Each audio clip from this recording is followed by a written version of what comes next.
Hello Libra, welcome back to my channel The Vibes Inside. I am Mariana and I am trying to get ready here to bring forth a message for Libra at this time. So I have had some very interesting energies come in here, an interesting message.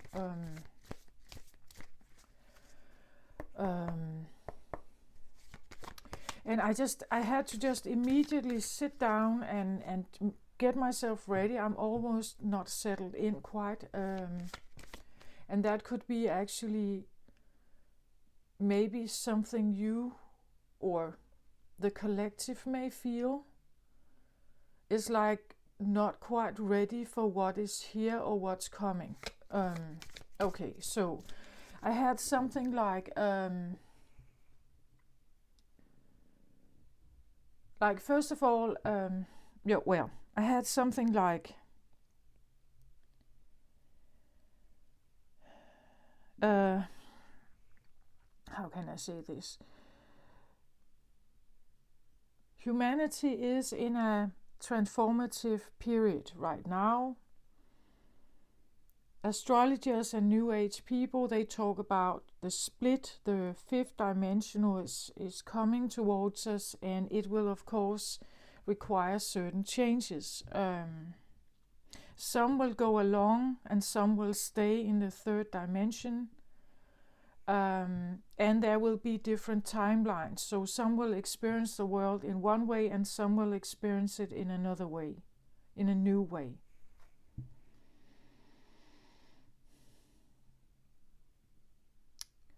If you, as a soul, as a person, choose to jump on the fifth dimensional train and you have decided that, your soul has already agreed to this, you will experience certain changes. You cannot stay the same and have a new world, right? There will be so-called sacrifices. There will be so-called changes that may seem as if they are bad, but it's necessary for you as a person to evolve, as a human to evolve, for the human brain to evolve, to take in new energies, to embody new energies and stand in that new vibration.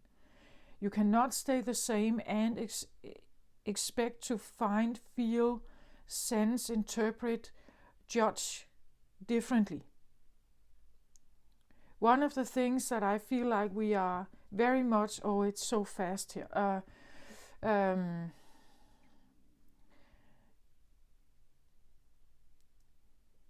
It's like we're supposed to. The fifth dimension wants us to go along, trust in it, and go along. Trust that it's here to bring you somewhere else, but you have to trust it. If you put up too much of a fence, of a fortress, you stay. You stay in the third, and maybe that's your choice. Maybe that's a soul choice also. You have to trust the movement, where it calls you. Even though it seems illogical, even though it seems like it puts you in a weaker spot, or it feels like it's not right. You will understand why it's not, why it doesn't feel right to you. It's because your ego tells you not to trust it.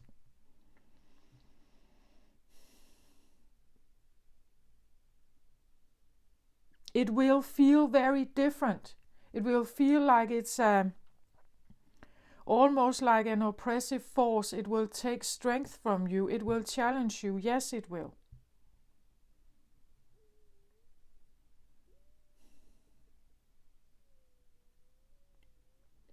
Many people of our generation, well, it depends on how you interpret astrology, but how I interpret it, I've seen so many placements of Pluto in Libra. Pluto is about transformation, rebirth. But But Pluto can be like a shock, like an earthquake, like a volcano eruption. It will change you in your core, or it will challenge your core. What are you?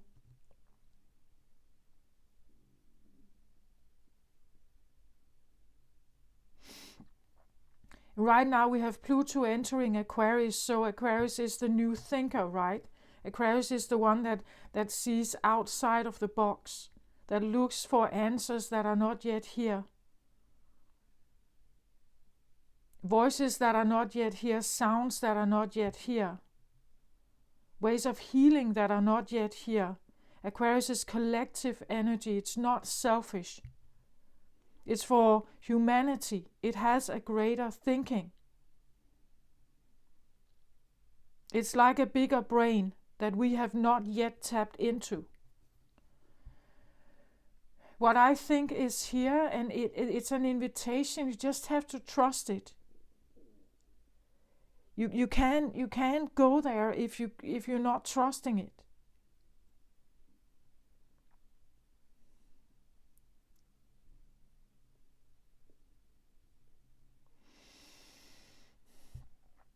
It will challenge you to your core. Everything about your ego will scream about this, will not like it, will go against it, will oppose it.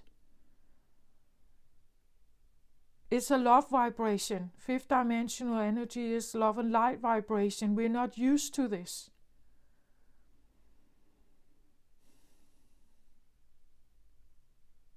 Libra is the seventh house. It's about relationship, love relationship, marriage relationships. It's about siblings, family. It's about the closer interpersonal relationships we have even with ourselves. Pluto will be in Aquarius until September. A quick visit back into Capricorn and then into Aquarius for 18 years. It's here to stay. I'm just telling you to prepare for this, right? Prepare for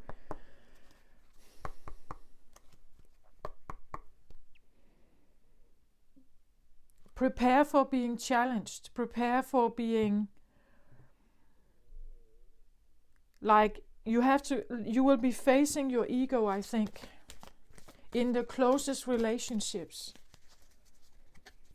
I believe our closest relationships of family, siblings, marriage,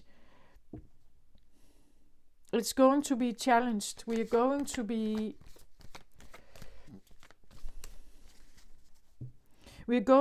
need to understand ourselves better to be able to move forward. It's like going backwards to go forward.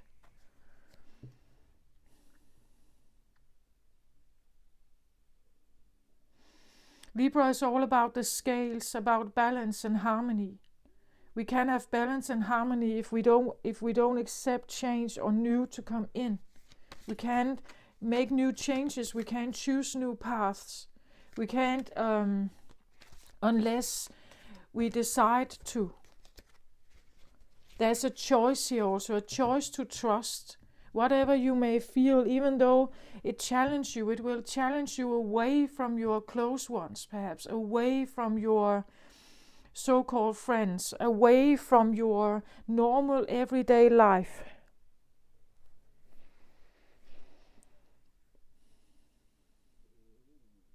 "18 years, guys and girls."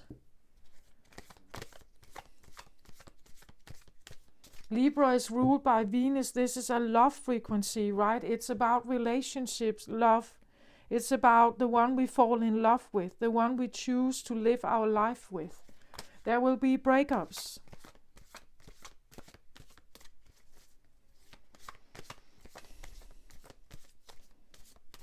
There will be breakups. This is it can be like an earth-shattering feeling throughout many, many, many relationships on earth.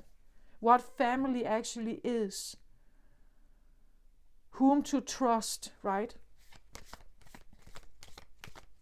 In this world.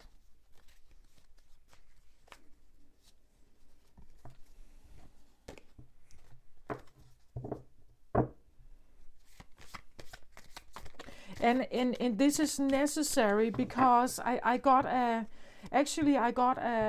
different kind of vibe, but it was to explain something. It's like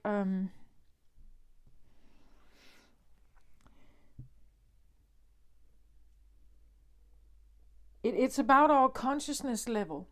Our consciousness level is still very animalistic. It never forgets a bad thing. We have all black books of bad experiences. We remember them. We hold on to them. The slavery, the Jewish community that has been so slaughtered, right, during World War II. Different kind of wars. Every country knows about this. Everyone has a scar. Everyone has a story to tell. Everyone comes from a story that is still somehow embedded in us. What was shown is like the consciousness level could easily, actually, that's what I'm hearing, it could easily be wiped. Like we could easily there could be an energy coming in that just wipes our brain clean of all that erases it. That would be easy, but it's not going to help us. If we erase, if our mind was erased, like our consciousness, our amygdala, everything that we know now, every story we have, all history we have, if this was wiped and we don't remember it, we would be blank new slates. But the point is that our brain has not developed. We have not learned from the mistakes. We haven't seen the problems. We haven't recognized why we end up fighting each other, why we end up hating each other, why we end up creating machine guns, and why we do all of that. We would just make a redo. Humanity would make a redo eventually.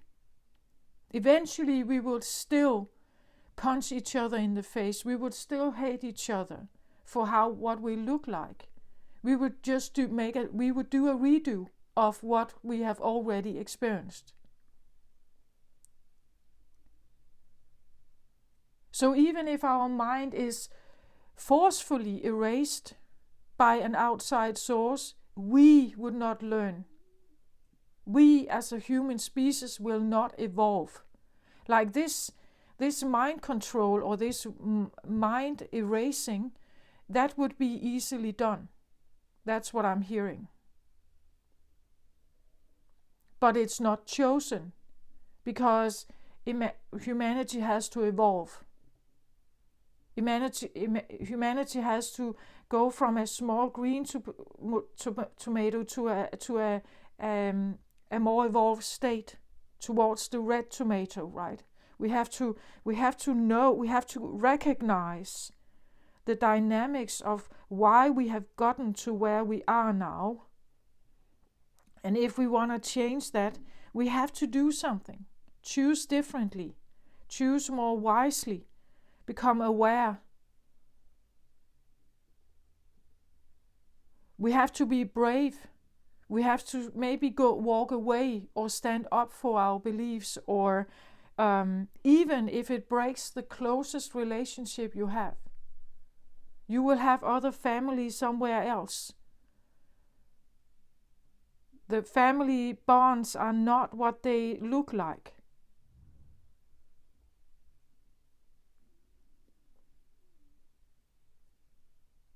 If we don't get to understand all the misery, we don't get to understand how we can move forward more successfully. So this is within love relationships, it's within family relationships, it's also for humanity, it's for the greater good of humanity's survival and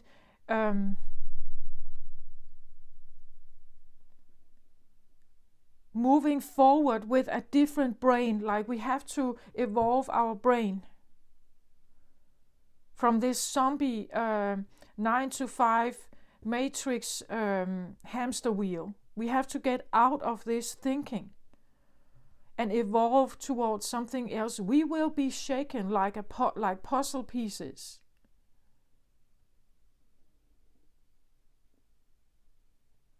And Pluto is going to show us something. This is what I have. Something like that. The erasing of our brain, that would be easy, but not chosen.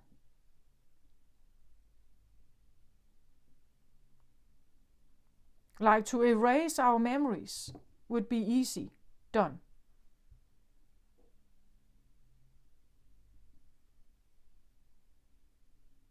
And then we would all be blank slates. We wouldn't remember. We would be like children, infants.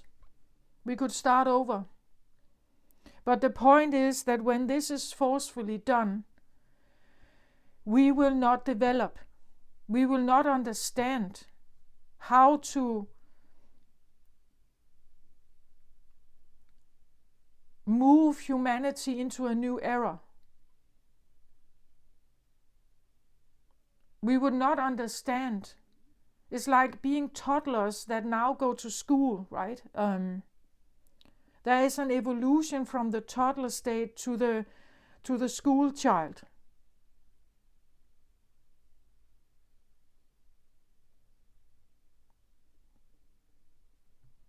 That's how what I feel like is here.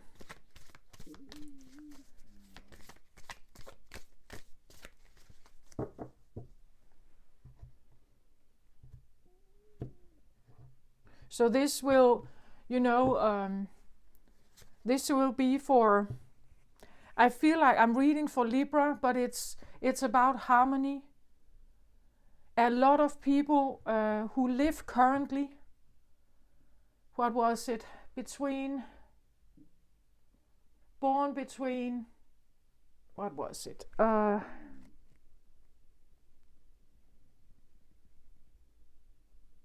I think it was around, like born between 1950 and 1989. It's a very, very large scale of the world currently living or having, well, maybe my age or a bit younger, who are waking up. Like you will feel this, I'm pretty sure. If you haven't felt it yet, you will.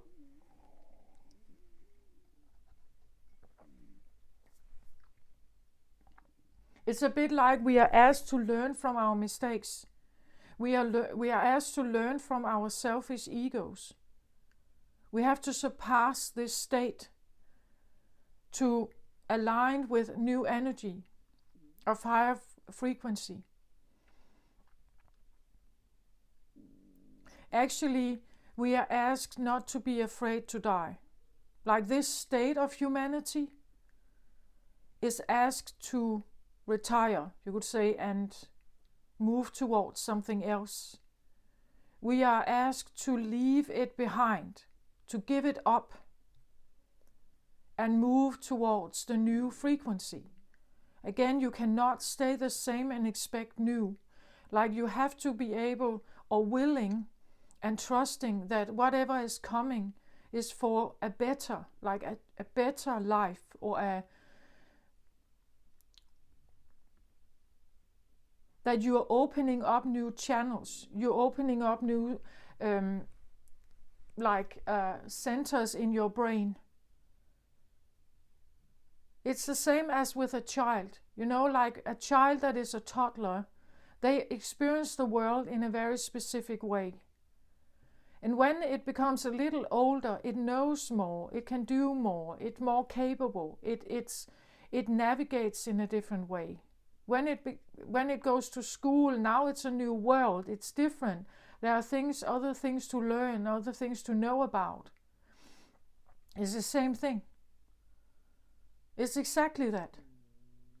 The toddler can be very self-absorbed, it wants its own thing, it wants to play with certain toys. When it goes to school, maybe you can't play with that exactly. You have to learn to become more tolerant. You have to learn to wait. You have to learn to be patient. You have to be able to take in new knowledge. You have to know more, interact across all kinds of settings with people you may never have known before, your classmates. Right? It's the same thing. This is just the way humans have been like handling the earth, the way they have been handling, you could say, their life here. And of course, this is from a general point of view, like if you were looking from outside the earth to the earth, you would see that we are about to ruin it. It looks from a different perspective, a greater perspective, it looks like we are about to ruin our worth or our home, the earth. We are about to ruin it. We don't take care of it. It's like, you know, a toddler who becomes angry and has a temper tantrum, and then it smashes this toy car that it has. And you don't know how to fix it. Right? We are able to destroy the world we live on, or earth in. We can destroy it. Like we have created bombs that are ready, that could do this, that could make the earth so toxic that we would not survive. This is our doing.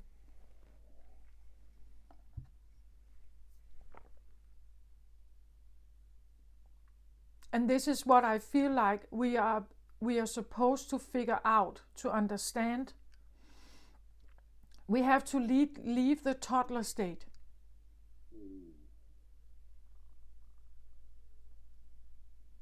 And evolve. We are asked to evolve. Or we are invited to evolve. That's what I feel like. With this kind of incoming message that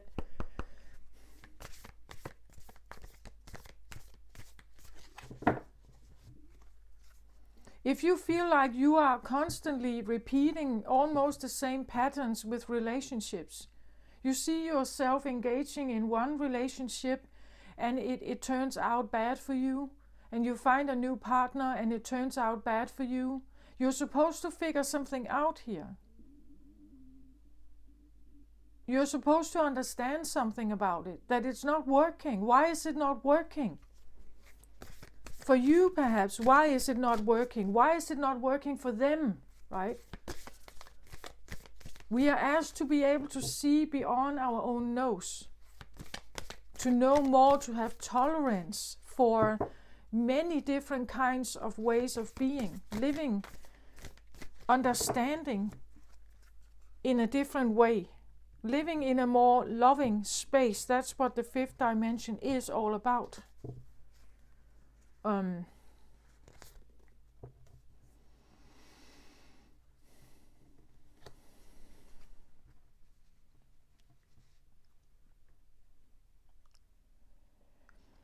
I feel like in this kind of readings, this round of readings, I've talked a lot about already about autonomy, integrity, who are you, what are you, your core,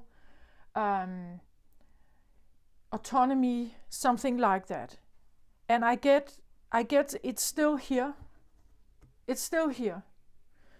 You have a choice to stay in the third dimension or to choose to come along with the other. It's a choice you have to make with the fifth dimension. It's an invitation. It will never be forceful. But it's here. So it's going to plant its root. It will come in and it's going to plant its root. How you are going to experience it depends on whether you will trust it or you stay where you are. Whether you will trust that there is some kind of knowledge here. There are new ways of thinking. There are different ways of interpreting the world around us and relationships. There are different ways of even having relationships, interacting with each other. What if you could have telepathy with your partner? What if you could have a different heart coherence with them? What if that was possible? Do you understand? But it may feel, like if it comes in, it may challenge our normal defense mechanisms. It may challenge our way of thinking of what is possible in a relationship. What if the relationship could be of a totally different or deeper nature?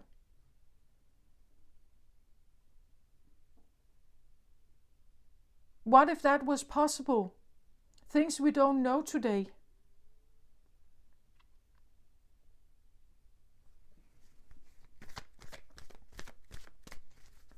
What if, I don't know if you've seen the film called Osmosis on Netflix. What if you could have a telepathic, heart coherent connection, even though you're not in the same room with your partner, your soulmate, the real partner for you? What if we were not judging the world by looks or income or race or tradition or religion or something? What if all this was not a thing? That the relationship, the connection that you're supposed to have with someone else is with someone you would have never normally chosen in the third dimension. Because in the third dimension, certain rules of, you could say, engaging are present. There are all kinds of judgment and prejudice here. What the right partner should look like or be or behave or whatever. It's all egoic. It's all man-made. It has nothing to do with a divine love connection. It has nothing to do with a divine soulmate.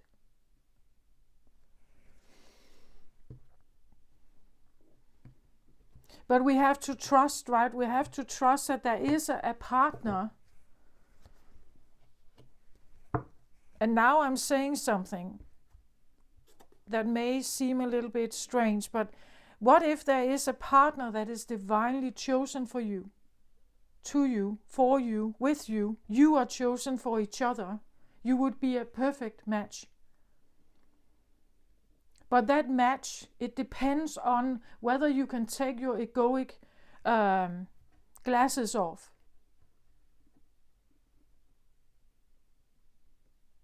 There's a potential to develop this relationship so much further than you currently have with a person you and they have you have chosen each other, but for egoic reasons. Even from egoic wound reasons, you have chosen each other. What if we could surpass this?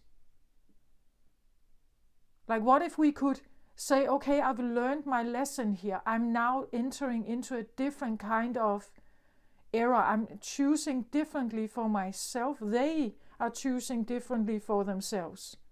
The partner I will end up with is now a different one. Or the family or the friends are different. This is what I feel like is here, learning from the lessons, learning from the past, recognizing the way I have gone about relationships, the ones I've been in. Even family relationships have dynamics that are bad for me. So why do I keep going? Why do I keep go there? Why do I choose same kind of partners and again and again and again? Maybe I should learn from this. Maybe I should learn that this is something I can't change. I can't change them. I'm not supposed to. Maybe I have to know more about me. And when I know more about me, I can make a new choice, right? I can choose to a different environment. I can choose different people. I can choose different hobbies. I can choose to only engage with something that is really right for me. Something that is maybe divinely guided. But you have to trust it. Like you have to trust this inner guidance. When you feel this urge to break out of a relationship, there is a reason for that.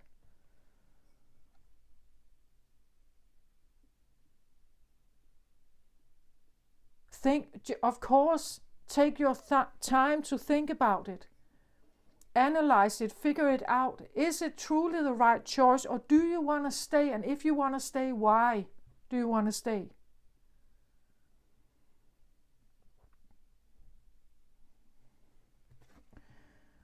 So I get the Hierophant here at in the center here.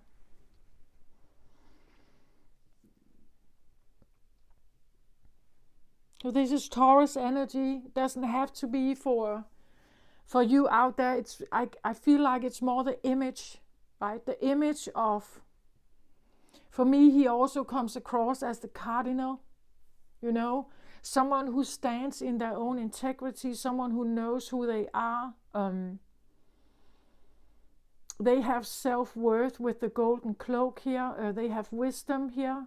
From this, it looks a bit like, for me, like a pope head garment here.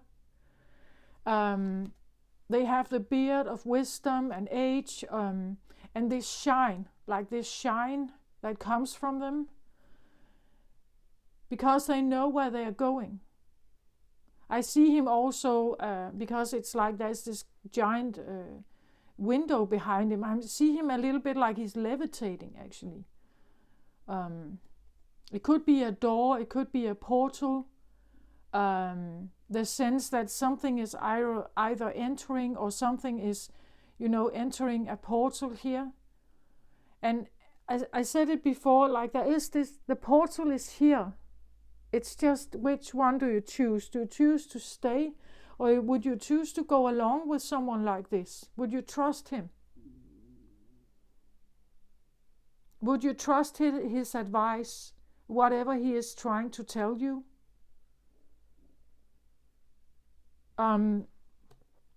We people here, humans on Earth, we are, due to history and due to like maybe failed relationships and so on, it could be the feeling that we don't necessarily trust. Not on the first date, or the second, or the third, we don't trust. We want to, I think. I think innately, we want to be able to trust someone in front of us.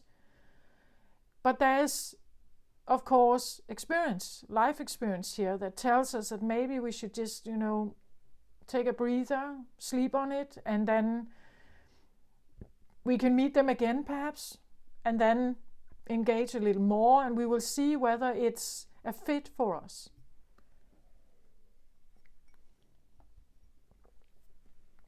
How will we know? How will we know if this is something that we can trust? Especially if it's someone outside of yourself, because this can be an inner voice also. Something within you that is calling you.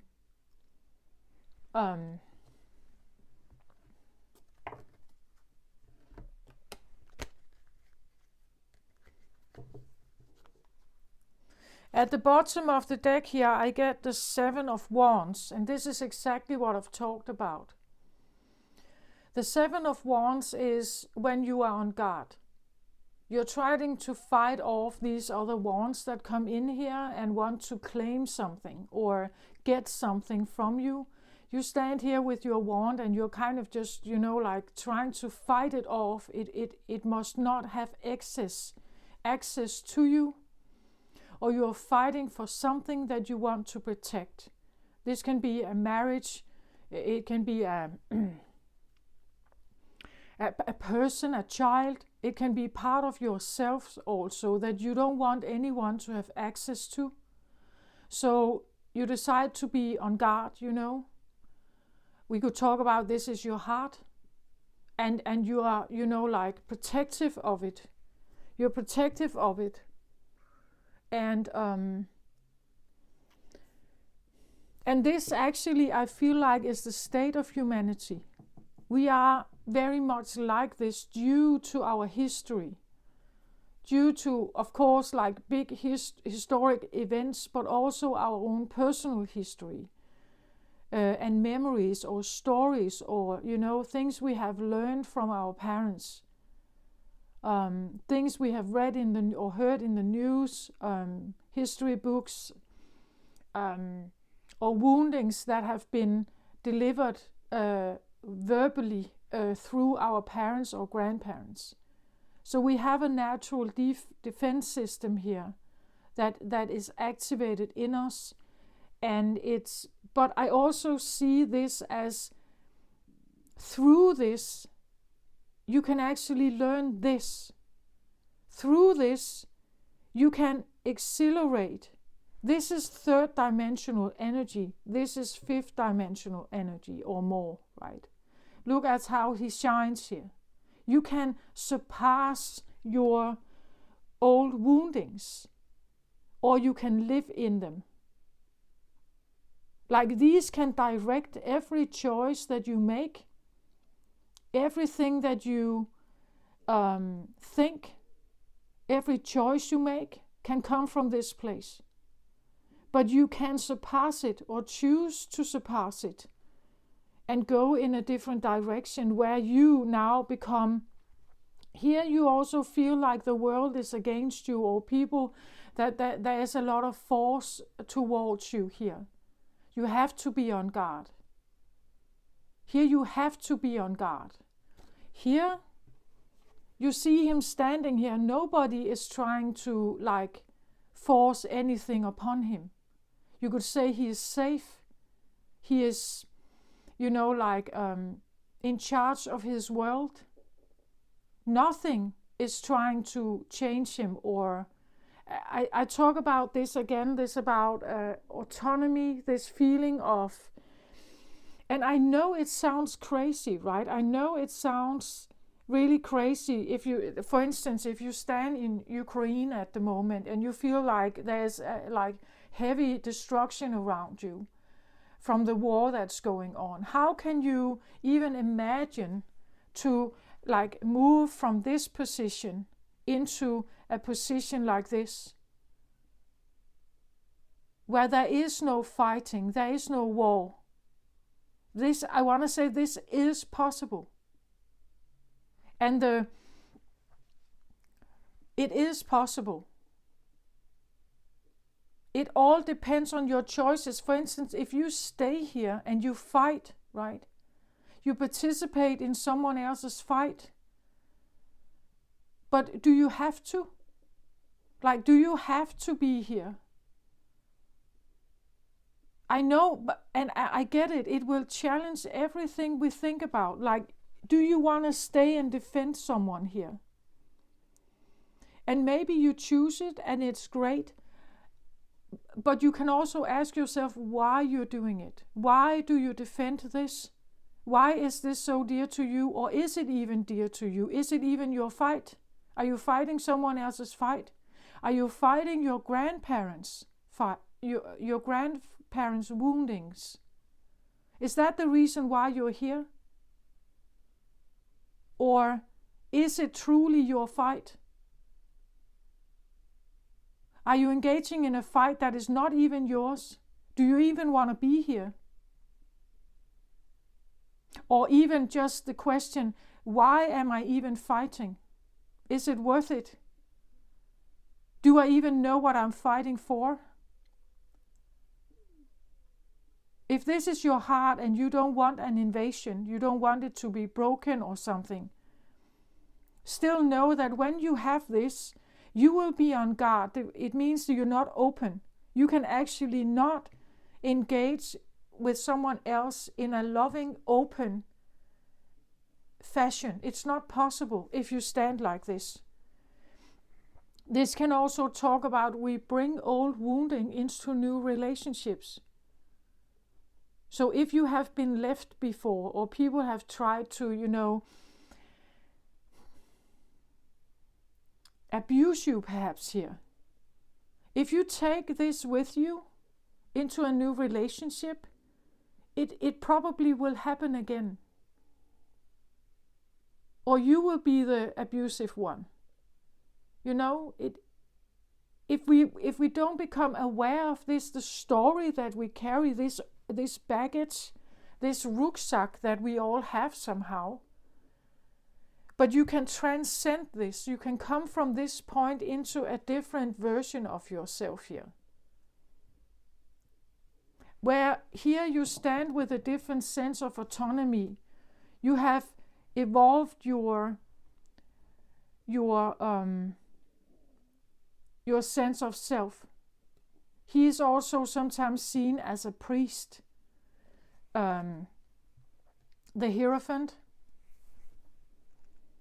So from a very overprotective, maybe, this can be a very active nervous system. You're always on guard. You're always somehow stressed, overstressed perhaps here.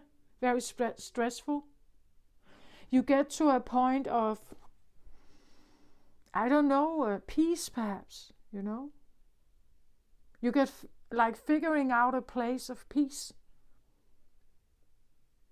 The priest trusts in God. The priest trusts in and is a representative of God or some kind of divine connection. I'm not saying this is supposed to be a pope or a priest. It can be any religion, right? I believe that, but that's just my belief, that the God that everyone is worshipping, no matter what kind of religion, is actually the same source. That's just my belief, that it all comes down to the same kind of entity or place or something. It's the same. For me, I feel like it's the same. It's just called something else or something different in the different religions.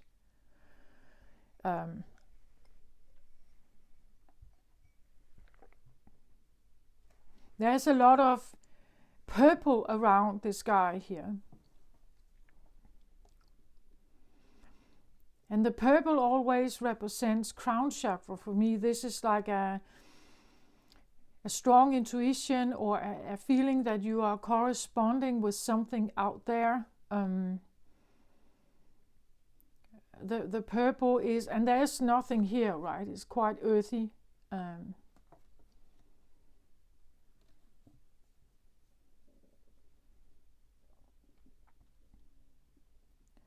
A change can definitely come if we allow ourselves to maybe open up to something else, I want to say. A state of peace, but also a state, I feel like, of not being vulnerable. Like here we may feel like if we are not standing here and fighting off everything, we could be quite vulnerable. So he has to use his energy on this. But what if he didn't have to do this? What if he could be this guy instead? But to become this one, you have to imagine or think that these are gone, like all these wands here, that they are not there. They're not present. If they are not present, he doesn't have to be on guard, right? He doesn't have to fight. He doesn't have to be, looking for trouble almost, or engaging in trouble, or being very alert. He doesn't have to be alert if they are not here. But it's always a choice, and that's what I feel like. Sometimes, we are not aware of We repeat our wounding. We engage in situations with people again and again that repeat the wounding. And we just feel that the world is uncomfortable, that it's everyone else who has the problem. We point fingers, they are bad, but we are not seeing that we are the ones who choose to go there in the first place. This comes all the way back from childhood. We choose the things that are familiar. We don't choose the things that are unfamiliar. And we should. Of course, if you grew up in a very loving, embracing, fantastic home, but then you wouldn't stand like that if you did.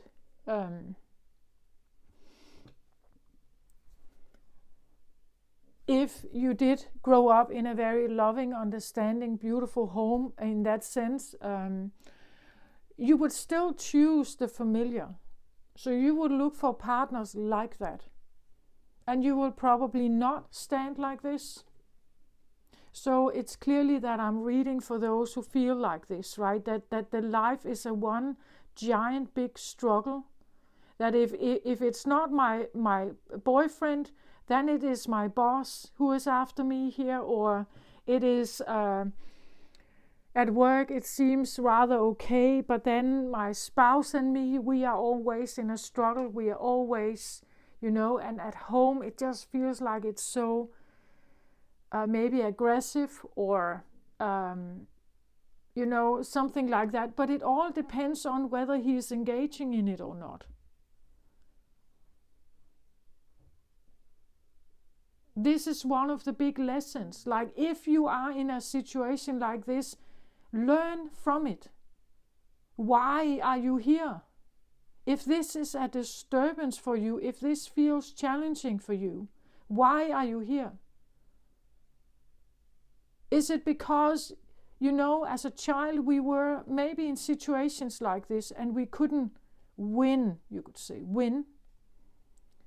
They were too big of a challenge for us. So we were defeated. So we engage again and again, just in other sceneries. We engage again to maybe win, or to feel victorious, or to somehow do better or something in this quarrel, in this environment. But you see, if this is stressing you, this constant engaging in something, take it away. Choose not to have it.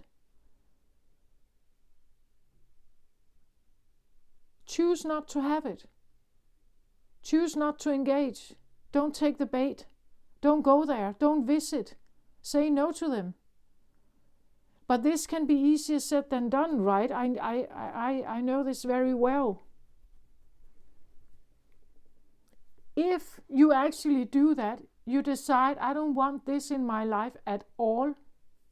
You may need to make very distinct and very decisive choices that changes everything in your life. As I said, breaking up with marriages, friends, other close relationships, maybe religion. Maybe here you didn't have religion or any kind of spiritual understanding. Maybe here you do, right? And you have to listen to that inner calling of yours. And you will get a different life out of it. But there are things to be understood by this choice, that again, you cannot stay here and think like this and act like this and expect to have peace around you. You have to do something about. That's what I talk about. If like a bigger consciousness from outside us came in and just wiped this away, we would not necessarily be this. We would be blank slates, but we would not be evolved. We wouldn't have figured this out on our own. Our brain has to develop, we have to grow into this new knowledge.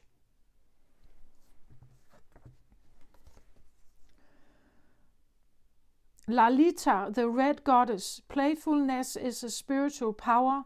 Laughter leads me back to the light. So she's a helper here, right? She's a helper that can help you get out of some kind of misery here. You see, when this is around, she's probably not there much. Like someone being very much on guard, stressed out, feeling that the world is always, like haunting you somehow. That there are all these other people's wills here, that they want something from you, and you just feel like you have to fight it off and really fight for your right here. When you are in this position, she is not much around. It's not fun. This is not fun. It's not fun. It can actually be quite serious business to stand here and use all your energy on this, to fight off all these like intruding people, or everyone has something they want from you, perhaps here, or they want to dictate you something, they want to like choose for you, perhaps here. They have ambitions for you, but it's not what you want, right? When this is here, she is not much around. Like this part of life where we talk about laughter and things, that is not here. Like there is no laughter here. This can be very serious. It can be serious business. It can actually be post-traumatic stress here, where you feel like something is haunting you, or it's always on your mind. It's always there. You kind of just want to fight it off.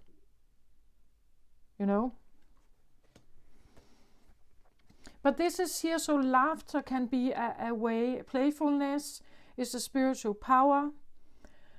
Laughter leads me back to the light, or leads me back to a freer feeling.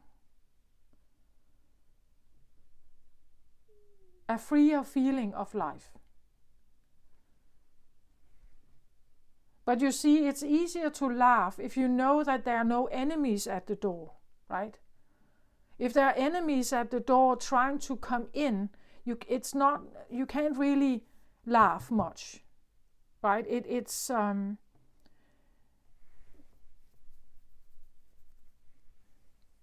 So it's a choice. It's so much a choice of what you do with your life. And I get it. Like if you live in Ukraine and you have like enemies just outside your door, you may need to flee. You may need to like do everything you can to cross a border, or and I know many have already done this. Here in Denmark we have many Ukraine refugees. And they're coming here to somehow get away from this and have a freer life, right? They want a freer life. Maybe they even want this back eventually. But being a refugee, coming from this destruction where their home and friends have been killed, and family and everything they knew, everything they cherished, everything they liked, everything that was well known to them, has been destroyed. Like this is an ugly memory. It's an ugly memory that we take it with us. But needing to surpass it, to have a different life experience. Some people live here all their life. They live in this all their life, having no way of transcending it. At some point, we also have to just choose not to engage with it. Choose to say, I know it happened, but I choose that it's not going to direct my life, right? If you're choosing that it's going to direct your life, it's because you are in it, you still live in it, or you're addicted to it, or it's the only thing you know.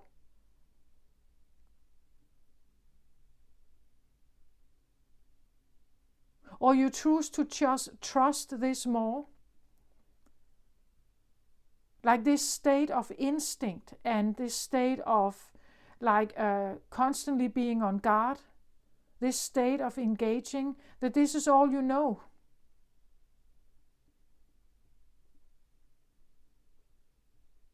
You can ask for help and guidance from your guide team. You can ask in helpers and healers. I know, but and this may sound, for some people, this may sound crazy.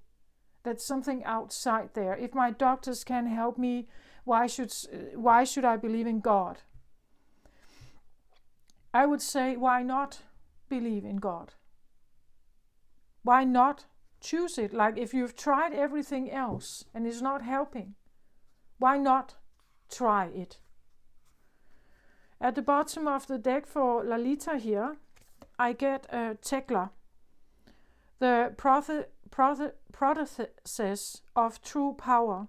I call my power back from all times and all places. I am my own. Yeah. You're not lending your energy out to everyone else. You don't want it to be wasted, you could say, or directed into something that you can't control anyway. We can't control our children's choices. We cannot control the headmaster at school. We can't control our colleagues, our bosses, or anything.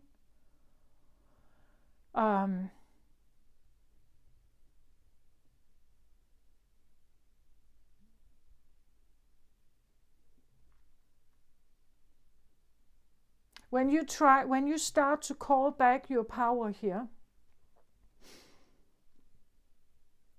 from all places, all times and places, you will have more of your own available, you could say. It's not invested or attached to a lot of other scenarios.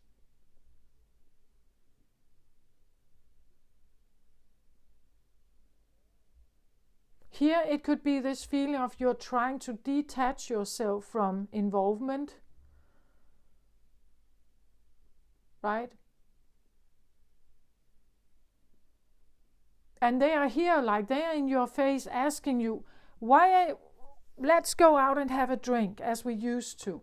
And you're just saying, no, but I don't want to. I don't feel like it. And they are going to ask you, why not? You have changed so much lately. What's going on? Why are you not joining us? We used to have so much fun. Where are you? Why are you not coming along?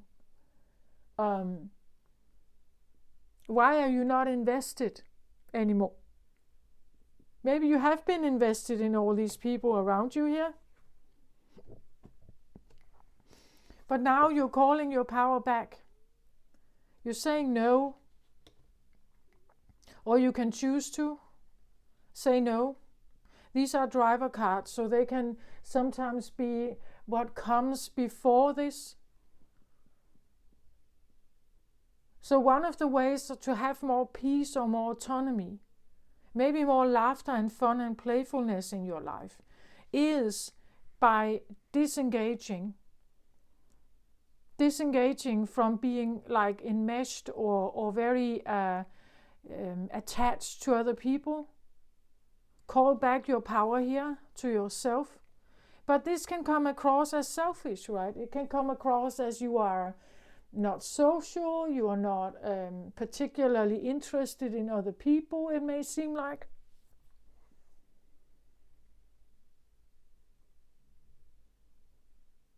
Or it seems like maybe you are unavailable. And maybe you are unavailable because you try to be available for yourself. You try to call back what is your power. You want to like have, a life with more,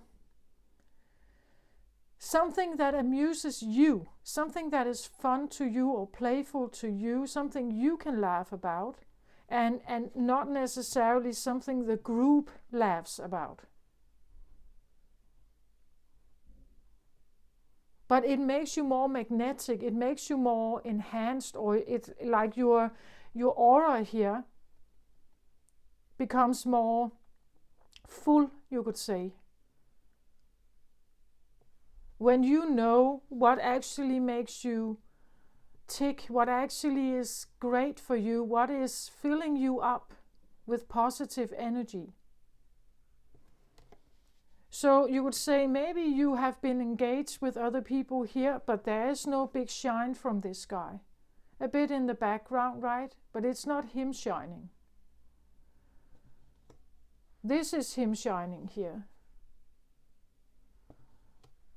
And the reason is because if you put your energy into other people's stuff, here it could be the feeling that I want the entire group to laugh. I want us all to laugh. So I use my energy on that. But, maybe you have been the clown, the comedian of, your friend group or your family group. You're the one who always threw in some kind of comedy or some kind of joke or something. But it means that you have to know everybody. You have to know what they like. You have to know what could make them feel fun, or what may be fun for them. Here you're choosing what is just fun for you.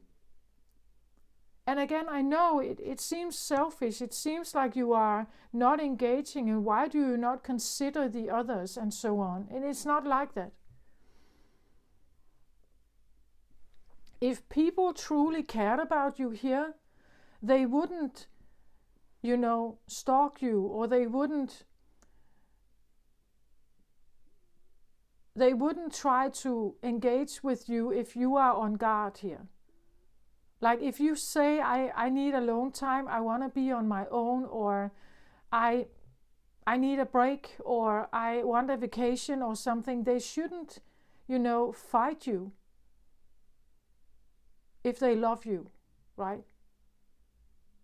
If they love you, they should investigate why. They shouldn't fight you. They shouldn't bring up all their own stuff. This can also be a feeling that, they project disappointment or jealousy or bitterness or something upon you, where you are actually just standing here trying to fight off everything because you are exhausted perhaps, right?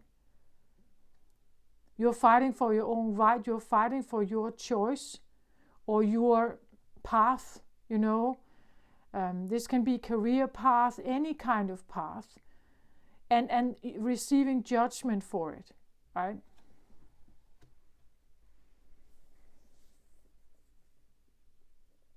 But you should do that. You should go and defend what you feel is right. But again, you should maybe also, is it worth it to have these around? Like these people around you here? And I get it, like they can be family members, they can be anything here. But just think about it, right? Is it worth it for you to engage in something if they don't get you, they don't understand you? Like they may just criticize you or judge you or something for whatever you try to, a boundary you want to set. That you're trying to put up a boundary here. But just know, putting up a boundary with someone you are very entangled with or very enmeshed with or you are very attached to is difficult.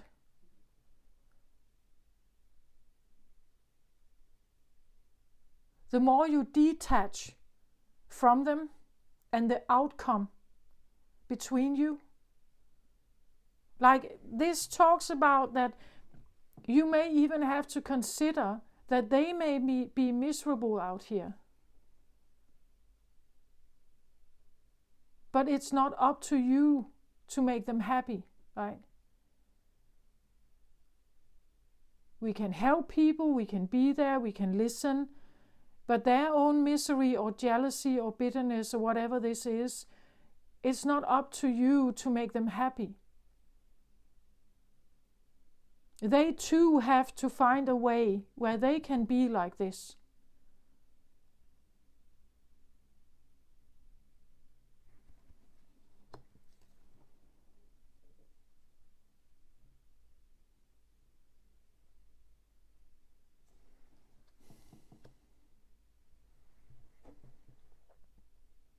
So this says door to personal healing and happiness. And yes, exactly, that's what I feel like is here.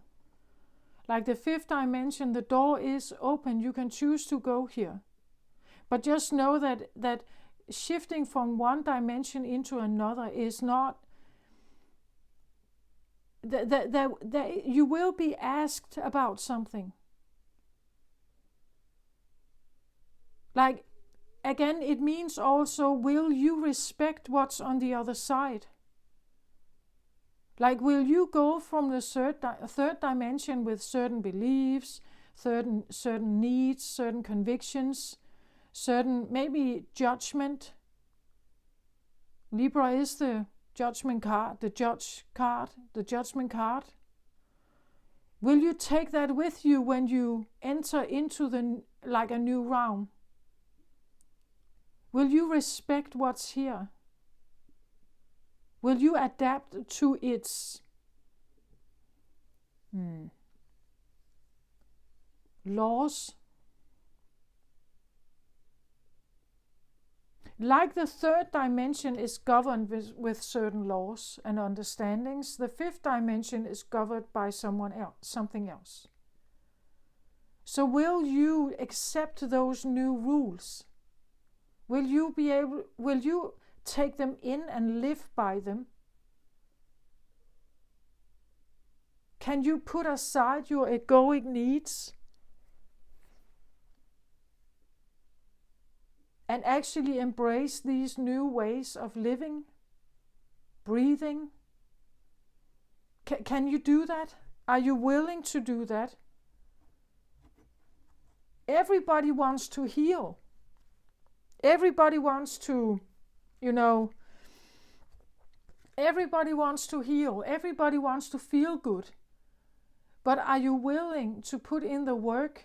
Are you willing to shed your past? Are you willing to feel the pain, transmute the pain? Are you willing to do that? And embrace love here. Live from a heart perspective. Accepting other people, trusting, opening yourself up. Are you willing to do that? Everybody wants to heal, as I said, but you can't stay in the third dimension and having mistrust and judging people and expecting that a new happiness is coming in. Will you trust this new path? Will you trust this invitation? Are you willing to put down some of your prejudices? Some of all these old ways of judging?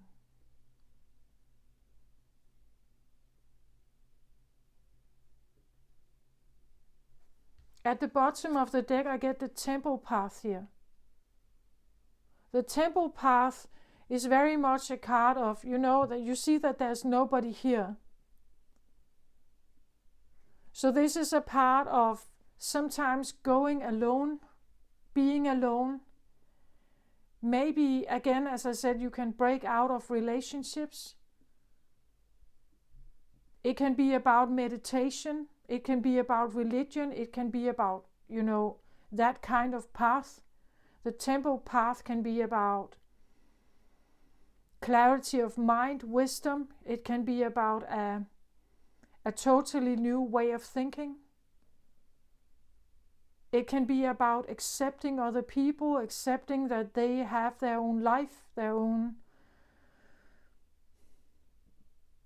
So again, if you are alone here with your temple, it can be a solitude, a choice to have solitude, and fighting off intruders here who wants to have access to you. Because what you are doing is that you may engage, you call back your energy, you're not engaging, you fight it off, or you're not, you don't pick up the phone. You are choosing a more isolated or maybe solitude because you're figuring out something about yourself. But are you willing to do that? Are you willing to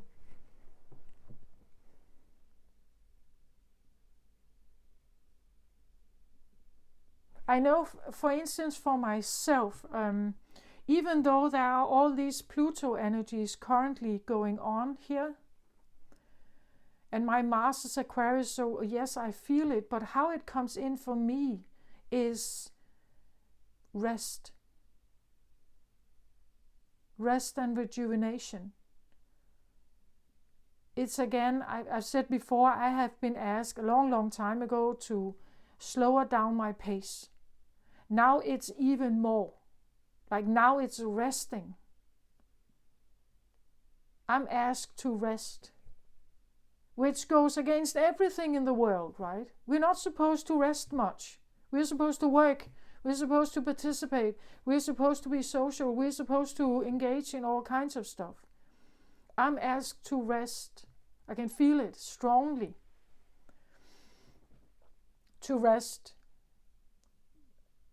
And very much to choose the calm. And being grateful for the calm. Being grateful for anything that is calm and quiet and kind. And is exactly the opposite of this.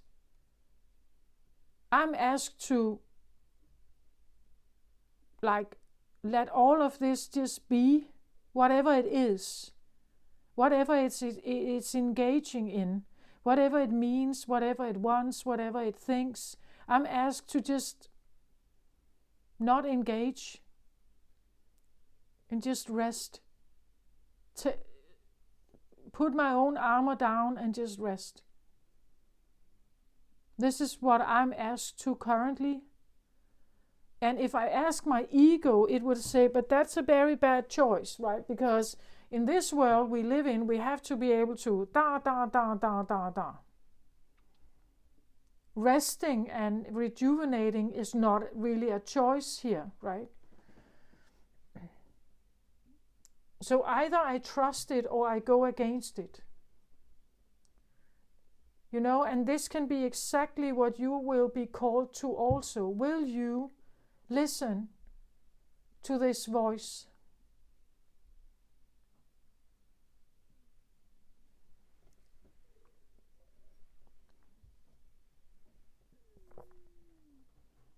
Will you trust it?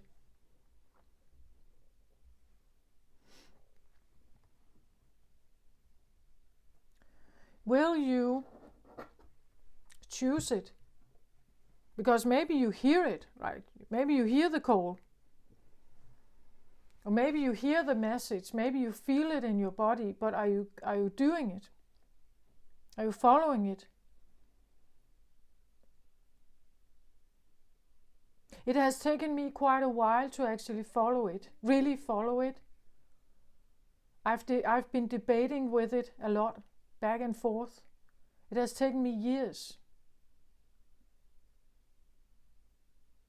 to actually decide to trust it, decide not to go back, or to not let my ego decide for me.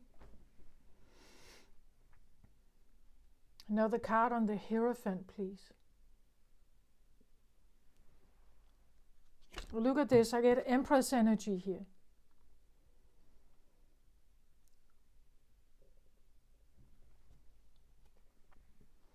Empress energy is a major arcana. It's a feminine major arcana. You're Libra, you're Venus. So Empress is a extremely strong and beautiful energy. It embraces itself fully. It knows exactly what it is. It can have a motherly tune to it. Sometimes the Empress is depicted as a pregnant woman. It means that for a pregnant woman, for instance, she has to take care of herself, right? She has to, by all means. So she can't stress herself because it's not just her, it's also her baby, right? She has to maybe eat well, rest enough. She has to, choose environments that are beneficial for her. Something positive, something that nurtures her. The Empress knows very much about what nurture is and what nurtures her, what is actually food for her, for the soul, for the spirit, for the body. She's very much in tune with the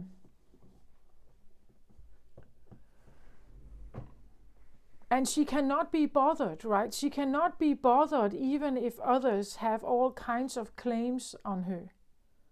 Like, she cannot be bothered. We could say that this is like, a protector of the womb, and nothing is supposed to come in here and take away her harvest, her child, her new life, this what she is bringing forth. The Empress, it doesn't have to mean that you get pregnant or that you will be pregnant. It just means that the Empress can be pregnant. It means that she can birth something. She can birth a project. She can birth something that eventually is bringing harvest. That she is about to. She's usually quite beautiful. But this, again, it depends on the beholder, because beauty can be so many things. One of the main things that I think the Empress is that she loves herself regardless of whatever, let's just say, bodily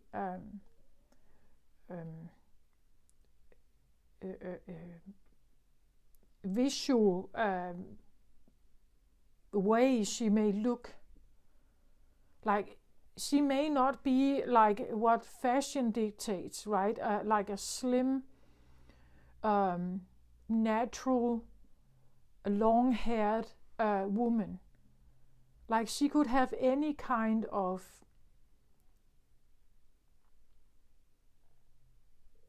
look, I want to say. It is not about egoic choices. She loves every bit of her, everything. And again, she doesn't really care about what other people may say here.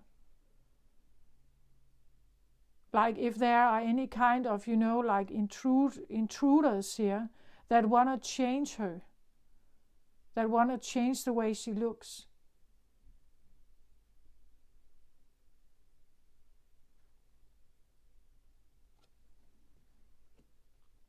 Again, when she stands like this, I know he is a guy here, but they are actually the same energy, almost the same kind of energy. Like, it shines from him that he has some kind of autonomy, some kind of integrity. Like, he has chosen a path, he has chosen himself in it, he's loyal to it, He is devoted to it. And that's the same thing. The Empress has chosen herself. She has chosen her own path. She has chosen to be devoted to who she is, what she believes in, what she may be building here with the corn, what she may be building, what she wants to create, what she is as a creative vessel.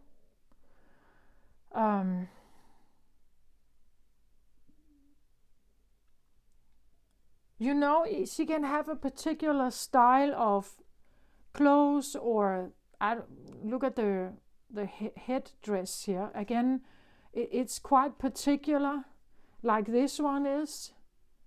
Like maybe you have a thing for hats or something. But the point is that it's her expression. Like she has a particular expression, her style, and a way of showing up that is very authentic. And even if others don't like it, even if they don't like the way she looks, a pregnant woman is not necessarily, you know, like a slim model type. She has breasts, she has, you know, because that's what she is. She can be gorgeous, but it all depends on her aura, right? It depends on what she kind of emanates, what emanates from her. Some kind of integrity, some kind of autonomy, that this is me and I stand in this full power of me.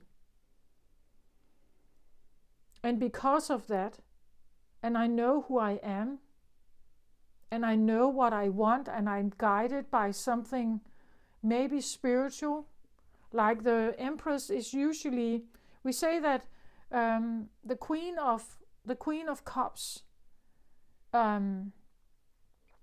is sometimes referred to as like a mini Empress, an Empress who hasn't like fully evolved yet. She could be young, right? So a caring, kind, sometimes empathic, or definitely empathic, but sometimes too much, too big, too much empathic. But definitely kind, caring, considerate, understanding, a good listener. And she eventually evolves to the Empress here. The Empress usually embodies all four queens. That's what is said about the Empress. So the Queen of Cups, yes, but also the Queen of Pentacles, the Queen of Air, Swords, and the Queen of Wands. So it means that she has all four elements available. She knows them in her. She knows what they are about. So she knows how to maybe, you know, attract money to her. She knows how to, she has knowledge, education in some way, or knowledge. She's wise.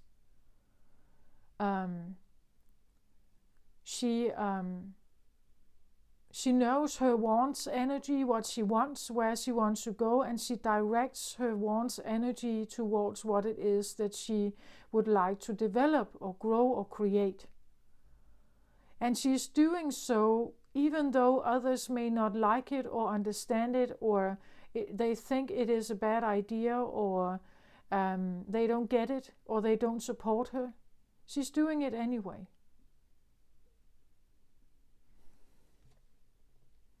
And that is the temple path, right? That you become more and more aware of what it is that is on your mind or in your heart.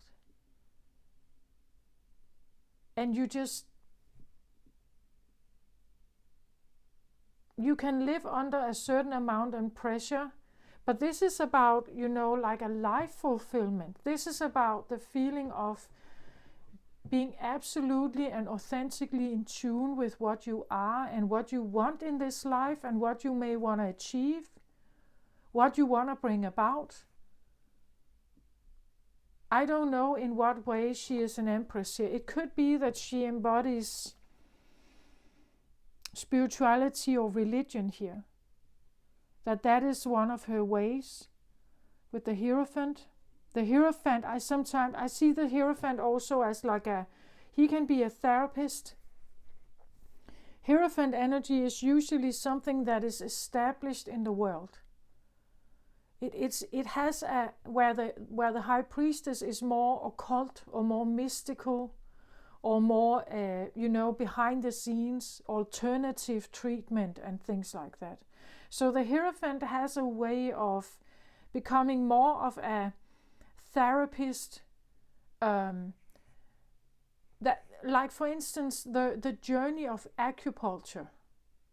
The journey of acupuncture is interesting because it was more of a High Priestess thing.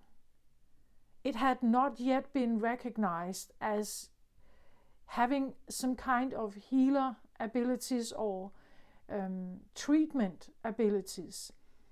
But it has eventually been more and more recognized and is actually practiced in hospitals, and it has been recognized so-called established midwives and who have a classical matrix education. They have some may have adapted even acupuncture as one of the ways of treating pregnant women who are giving birth and things like that. It has changed from a more unrecognized state and even judged position to a more recognized state. It has been examined. There has been scientifically, it has been tried to be somehow recognized. There are studies and papers done on it, and therefore it has become more and more recognized. But there are still alternative treatments that are not considered in the institutional treatment programs. So the Hierophant is a way of being in the middle. A priest is the same thing. Like the priest talks about God. It talks about spirituality or religion. It talks about laws that are different than the ones we see on earth governing our everyday life. We talk about a higher order of something. And the priest is this middleman between the higher realms and earth. Then the priest is somewhere in between. People go to the priest for guidance, for releasing sins and having deeper, maybe spiritual or religious conversations and guidance about their lives, because we believe that the priest has some kind of knowledge. Something that, well, it may not be easy to, explain it, but we still somehow believe in it. And that can be the same thing with any kind of healer. If they work with crystals, if they work with oils, if they work with numbers like numerology or any kind of, or clairvoyance or any kind of knowledge in some way, it's because it's like they touch into something that we may not be able to explain it. We may not be able to figure out in a clever way how this is possible, but it still works perhaps. Maybe it still works. Whatever they are doing, it may still work. And that could also be what the Empress is about, that maybe she has developed some kind of work, something she's doing that is healing, perhaps. Maybe she brings something forth here that is very unique, and it heals people, it helps them, it heals them. And so even though we don't quite understand it or we can't explain it, it's helpful. Any kind of healer, any kind of therapist is in that position.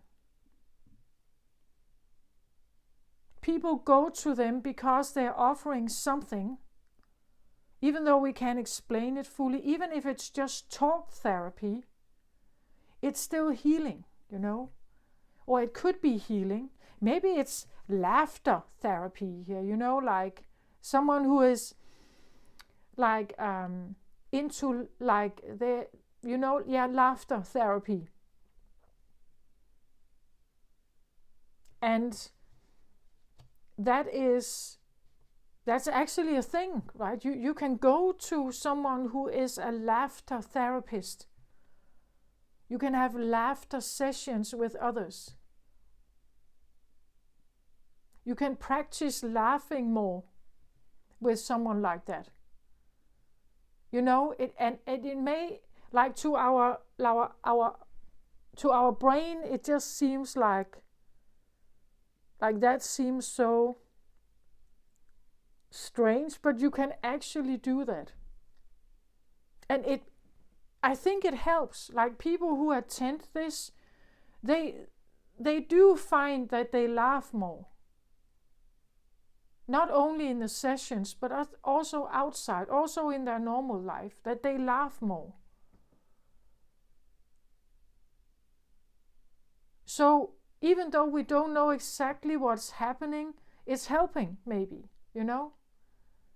And that's what I'm saying here. Sometimes we have to allow ourselves to be inspired or choose to go in a direction, even though we don't know how to explain it, or even if we don't trust it.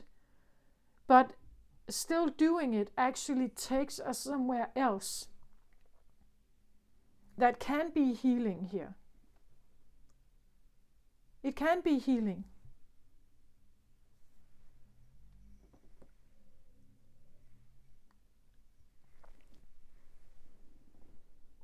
And then another interesting thing is that if someone has been going through something like this, they know something now. And that knowledge can be given to others.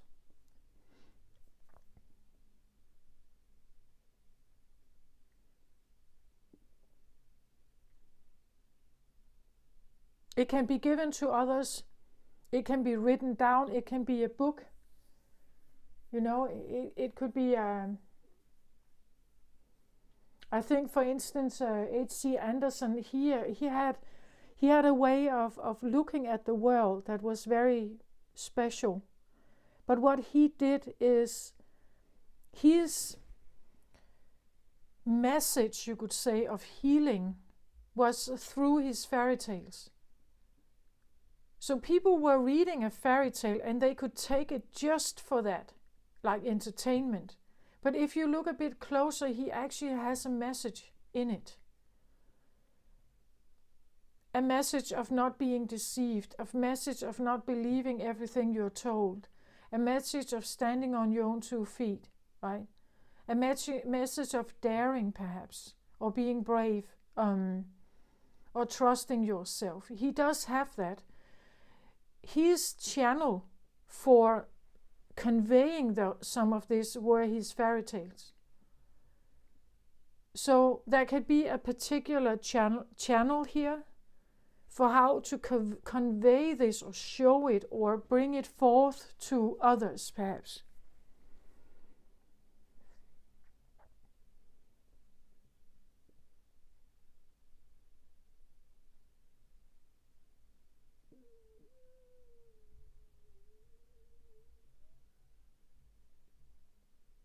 I feel like with the Empress, it's also about self-respect, self-loyalty also. It's about owning who you are. And maybe also your story. I just feel like the story is not,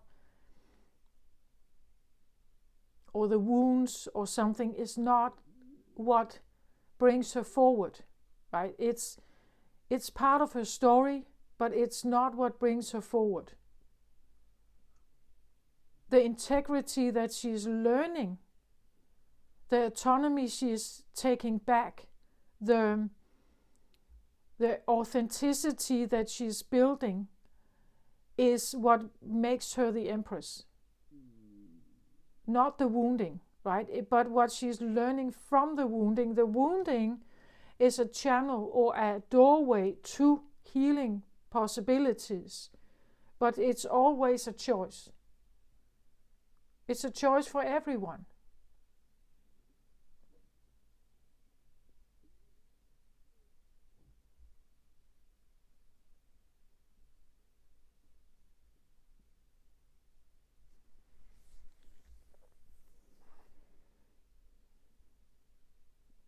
I said something about that humanity is going from one state that is a green tomato into an evolved state. I want to say, when we look at this guy, when we see him as a grown-up, he has a beard here, right? But then this guy, he has this gray beard. So it's like an evolutionary state. Again, you're not born the Empress usually. Like, you become her. You grow into her. As I said, you could have been more, as a child or a young person, you could have been more of a Queen of Cups. But becoming an Empress is not something you do or you just get, or it's just provided to you necessarily. It's something you evolve into. You choose it also. Like, you choose to go this temple path. That's how you become the Empress. It's not just something that is handed to you.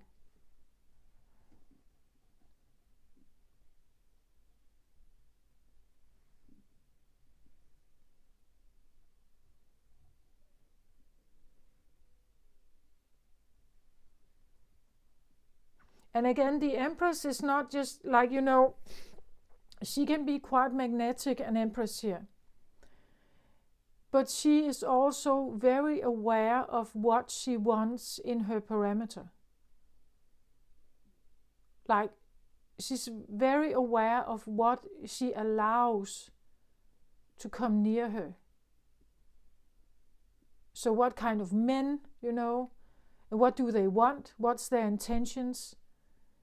Again, as I said, she can be a pregnant woman. She doesn't need trouble, right? Because a pregnant woman doesn't need trouble. She needs something that would be there for her, while she's doing her thing.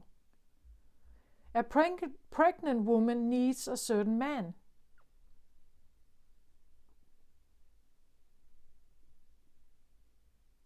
Like, she can't deal with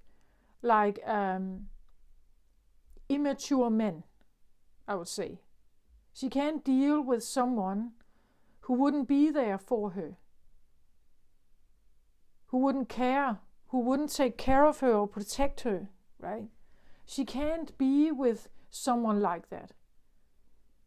If he is the father of her child and this is her husband, she needs something particular from him, something grown-up, something man-like, not boy-like.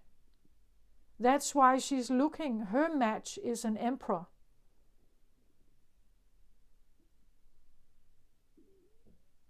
That's what she's looking for, an emperor here. The emperor is sometimes also seen as divine masculine energy, and she is seen more as divine feminine energy. Major arcana, so developed, you would say, a more developed state of beings. There are many, like the tarot talks about the journey of the hero, the hero's journey.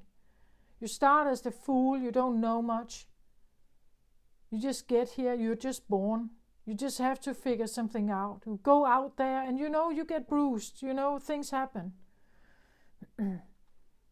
But we have to start somewhere, right? And then a lot of things happen, and along the journey you experience this.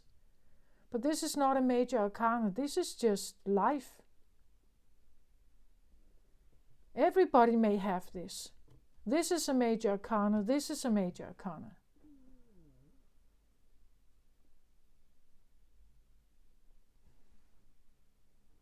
That's just what it is.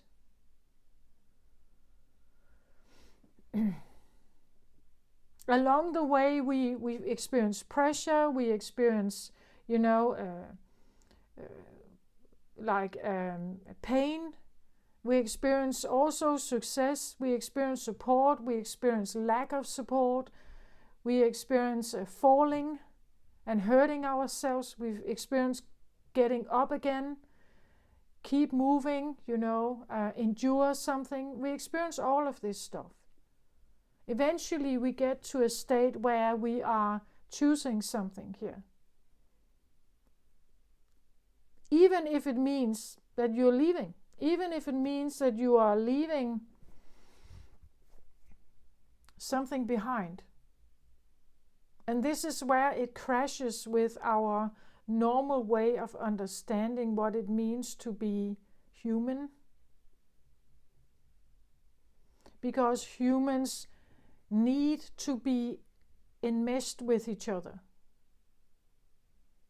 And we don't leave children, we don't leave our parents or grandparents. Like I see this a little bit like, I've talked about it before. One story that has survived a lot during history is the story of Jesus.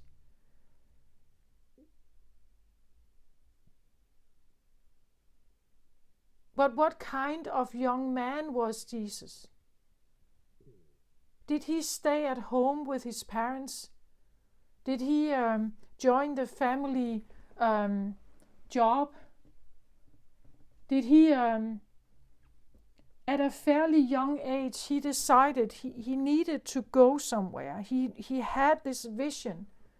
He felt the calling of God. He had to walk away. He left his parents and his siblings. He did, I'm fairly sure, on his long journey, that he didn't come home for family dinners or family birthdays. Like his calling of what he was doing was bigger. This mission of his was bigger. Could his parents be disappointed? Could his parents be proud? Could his parents or siblings feel left behind by him? I don't know. But that's kind of what I see. It's this feeling of like a...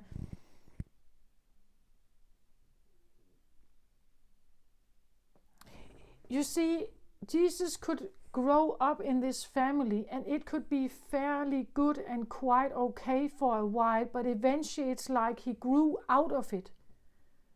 He had to leave. That's kind of what I feel like here. If it's not, like if it limits you in some way, that you can't expand, or it feels like you can't grow there. Like the conversations, the job, the people there, you can't grow there. You can't be the one you are. It's not stimulating, or it's not nurturing or feeding you in some way. You can stay and then you can, not grow. Then you stay in that position. Or you can allow yourself to expand, but it sometimes means that you have to be like Jesus then. You have to decide for yourself if you can stay. Is it going to suffocate you to stay? If it's going to suffocate you to stay, or you feel like you wither here, then you have to leave.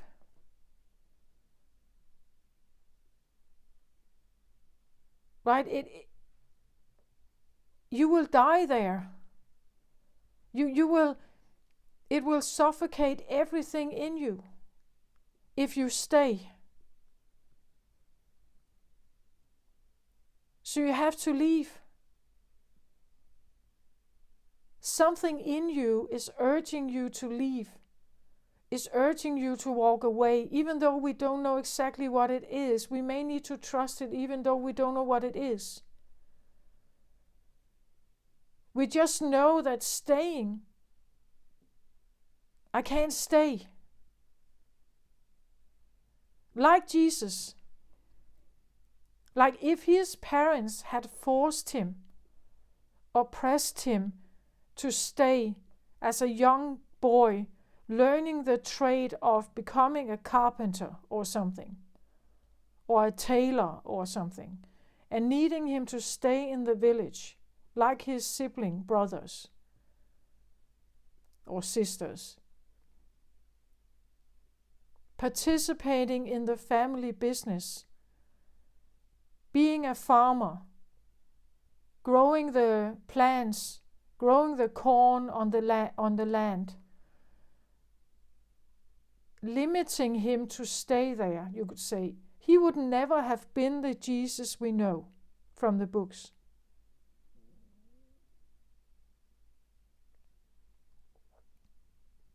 Like his inner voice had to become so big that he was prepared to leave everything behind.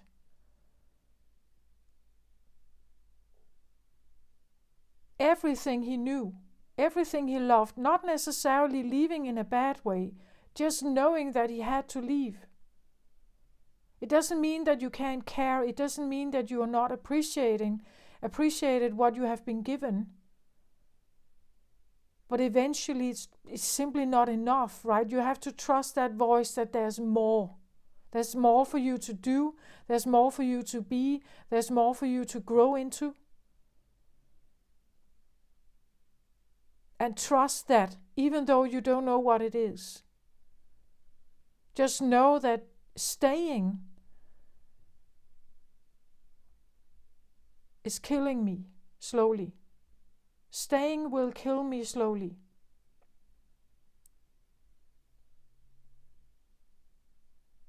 So I choose to trust whatever is coming.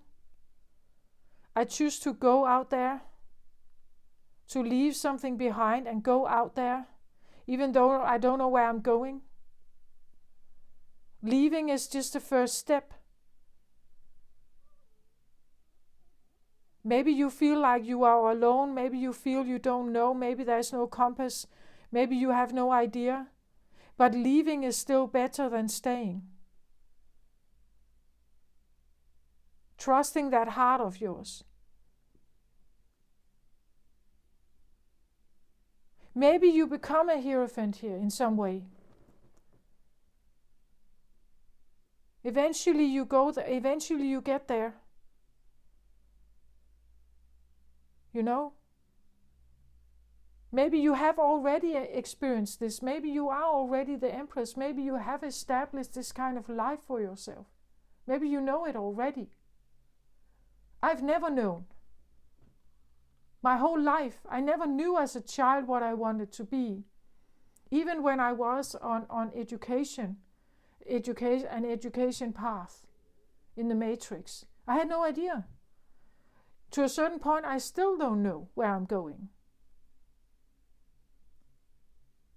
I just know that I couldn't stay where I was.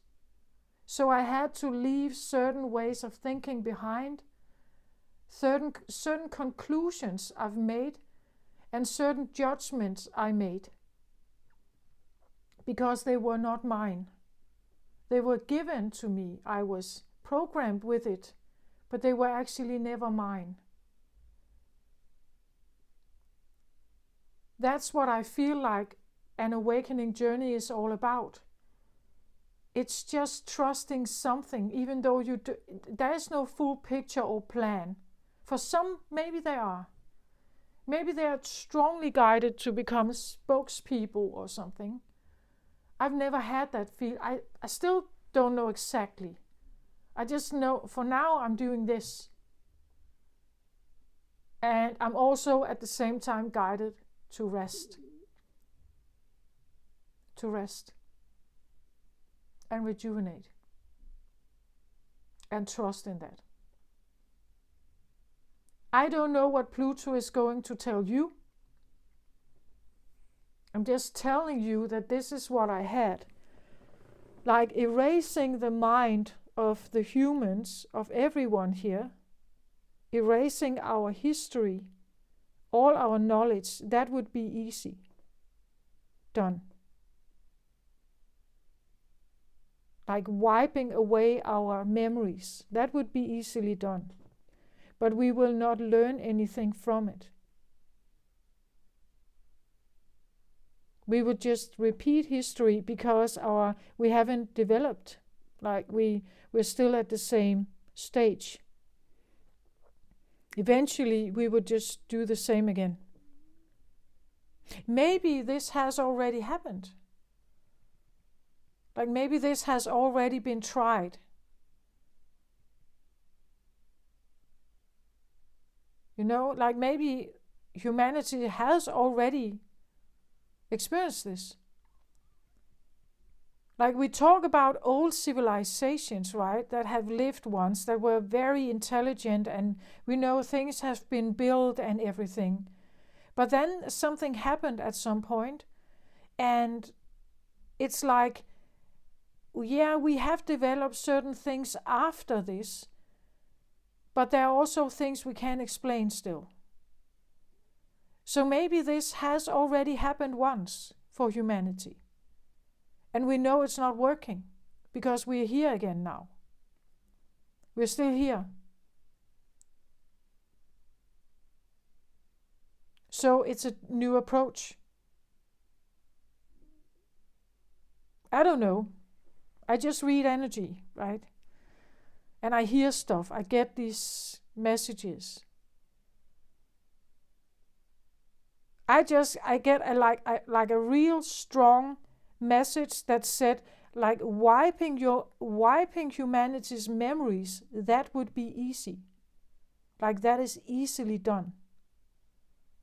So we would be blank slate, you know, having no memory of any kind about, you know, enslavement, torture, dictatorship, Hitler, everything would just vanished. It wouldn't exist. That would be easy, but not successful. Like it's not helping humanity to grow to a new stage of awareness or consciousness.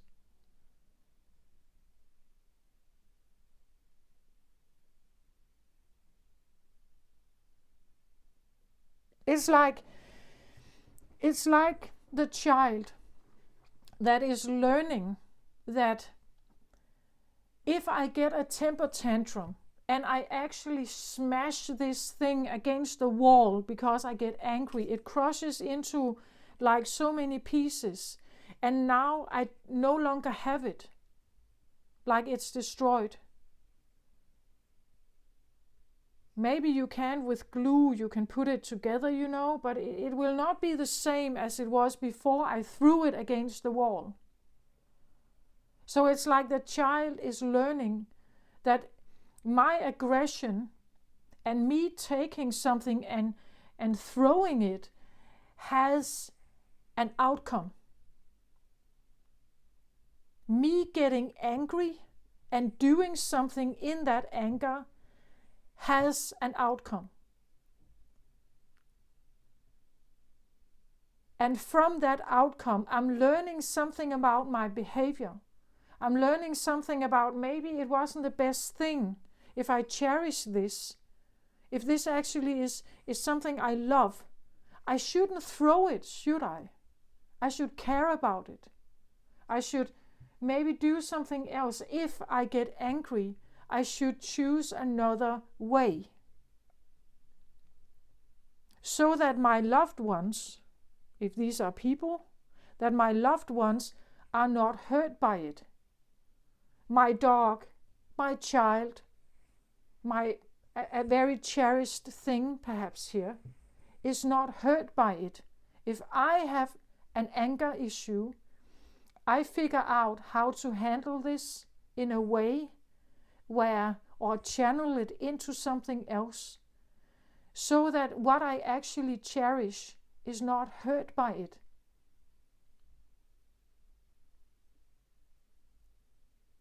It's the same thing. Here we just talk about humanity in the state we're in. We still point fingers. We still box each other. We still shoot at each other. We still judge each other. We still point fingers. We still hate each other. We still fight each other. But what if there is a new way of existing where there is a different set of tolerance? We have found other ways of dealing with our stuff. There are new ways of dealing with our stuff, our wounds, our aggressions, or our fears, or what if there are new ways? As I said, the Empress doesn't become the Empress overnight. She has gone through a process. She's very wise. She's very tolerant. She has looked at her anger. She has looked at her fears. She has processed it. She has recognized other ways. She has wisdom. She can be a wise old woman, this Empress. This has nothing to do with physical attraction. She can be an old, wise woman here, embodying the Empress energy. It has nothing to do with this more egoic way of seeing a woman. Like an Empress has to be gorgeous in a physical sense. That's not what she is. She could be gorgeous because she has a special aura, this one. She exudes something very special, and people can pick up on that. As I said here, it's like he emanates something. Something comes from him that is very special. And people can pick up on it. That's sometimes also why when people are in the presence of a priest, that he sends out a certain vibe that makes people maybe relax. Maybe they feel that he is, he can create a room, almost like a space or a room of feeling very, very welcome and embraced. That's what a priest like this can do. Like they have this way of, in the church, sending out a vibe that just embraces everyone. It's a very welcoming place. And she can have this as well. A motherly, embracing, welcoming place. But it doesn't mean that she's a doormat, right? It doesn't mean that she will take all kinds of crap. Like if you attack her here, she would probably say no to you. Again, here, right? She would probably tell you, ask you what you're doing. Because she's not an enemy, right? She doesn't exude any enemy energies. Why should she? We don't expect that also from a priest or from a therapist, right? They exude something else. They make a certain space available. That's what they can do, and that is special.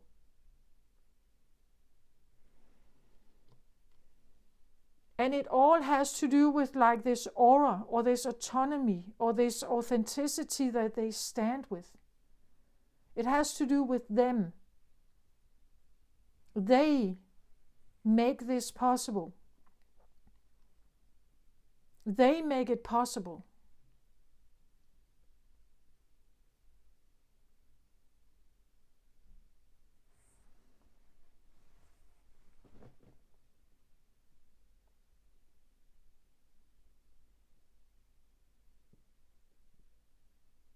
And in their presence, with them, or in their presence, there is a door to personal healing and happiness. This can be something you go through, right? That you have gone through some of this, you go through this now. That this is now a next step, or we are invited to trust in something, to come along. Because it has a healing effect. Again, the fifth dimension is about love and light. But I also feel like it's also about responsibility, that you make a conscious choice about certain things. As I say, you can't be a victim and a victor at the same time. If you live in victim consciousness, you cannot at the same time be the like victor survivor, you know. Even the word survivor suggests that there has been a past that has been troublesome. So victim and survivor in itself, those are wrong words. They are kind of not words.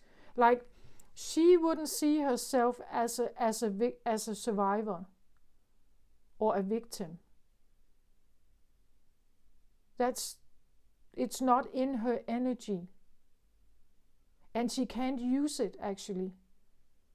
What can she gain from that? Nothing, really. There's nothing to be gained from being a victim or a survivor. Not for her. It's just past. Or she grows from it into something else. So, getting to this state may suggest that there has been a problem at some point. And from that problem, seeking a way out, seeking healing, seeking something with someone or becoming this one, because then you're no longer identifying with this state of being. You have surpassed it, right? You have overcome it. It's not ruling your life. You don't make decisions from this point. That makes her the Empress. She chooses to be the Empress more than she chooses to be the victim.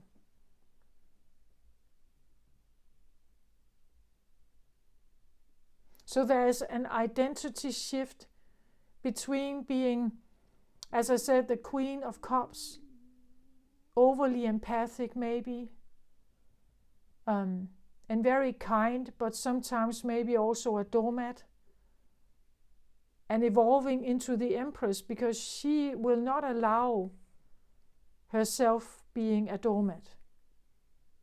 Like, she will expel people who have those intentions, right? She will just, it won't come near her, simply. It's not a frequency match.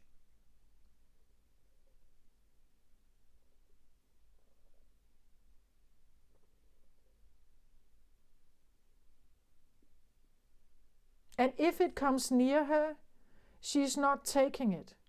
Like, she won't take the bait. She will not engage. It's not for her, you know. It's not nurturing her. It's not giving her anything good. So why should she engage with that?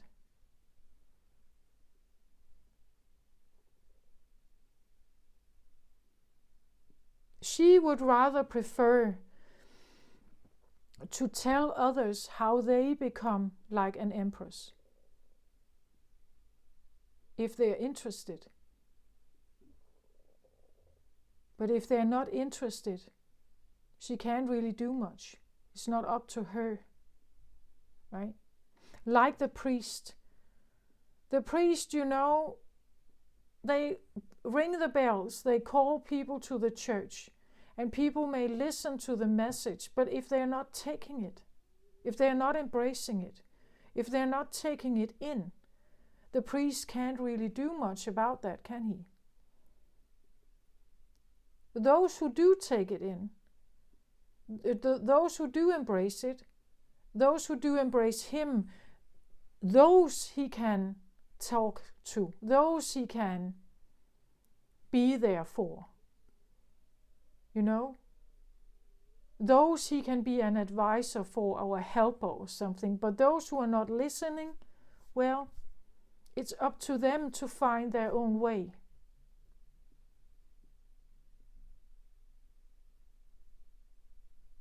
Again, it's the way of the church. We know that the church for many years, Catholic Church, has been known to be forceful.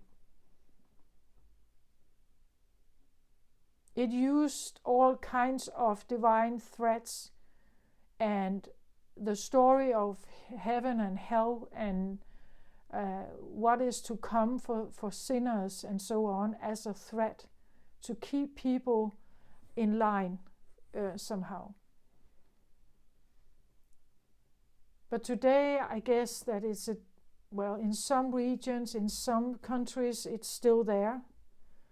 The oppression may still be there. In other regions and states of the earth, it's quite different.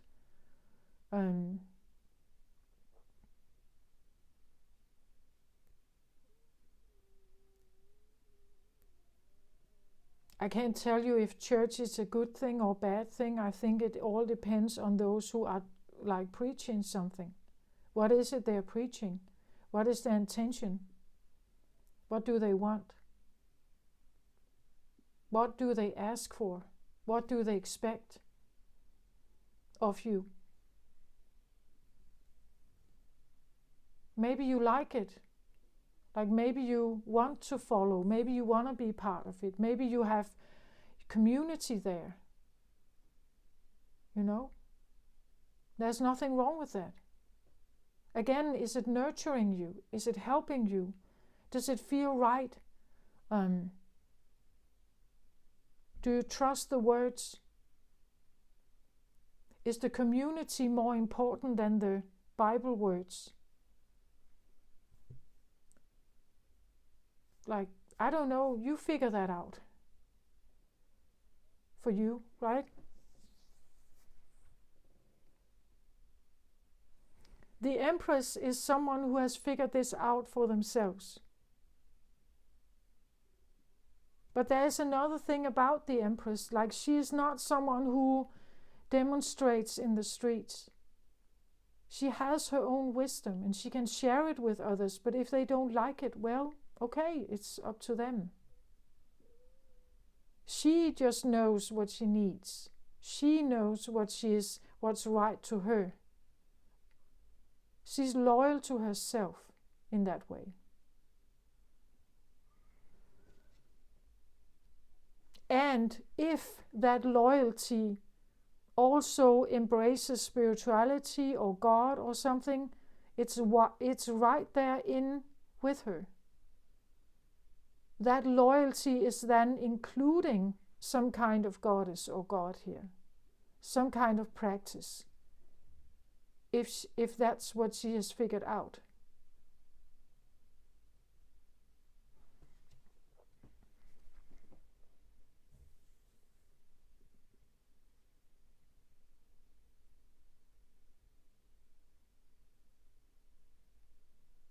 She knows her worth. She has confidence. She has boundaries up if necessary, right?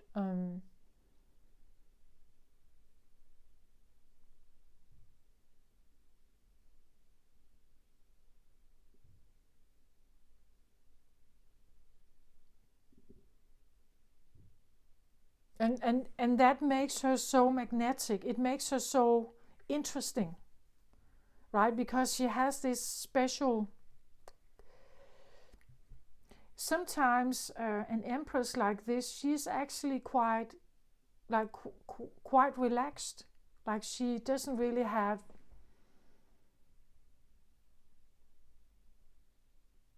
She doesn't have her guard up, you know. Like she doesn't look edgy in that way. She doesn't shy away. She's not turning her back and fleeing the scene or something, right? She just sits there.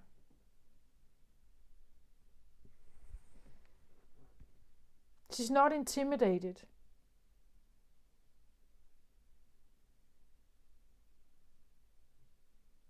And she can be maybe very, you know, she can be laughing a lot. She can seem like she's quite free and expressive or even playful here.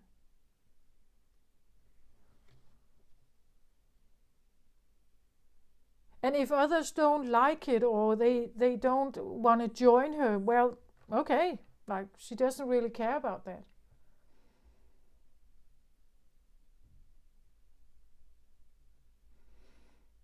Because she's following her own way to her own personal healing, and sometimes that's exactly what needs to happen. Like you can follow any kind of therapist, you can listen to all kinds of gurus, but if it's not helping you, if you don't feel like it resonates, if you feel like I can't make those steps, like that's not right for me, I don't have that what it takes to do that, or I don't have that money, or I don't have those choices, well, then it's not right for you. Then you have to figure out your own way of doing something.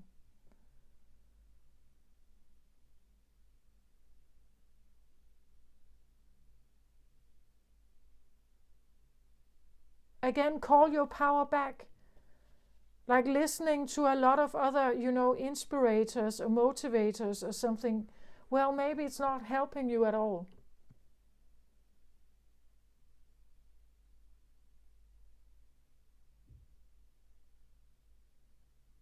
Maybe coming and look for a tarot reading, you're looking for answers. And I'm not providing any answers here. I'm actually providing you to figure them out on your own.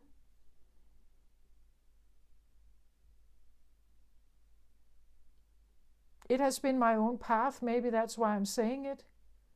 Of course, you can listen to outside influencers. Of course, you can do that. But if it's not helping you, eventually you may need to choose not to listen to it. Go off YouTube or who you are listening to.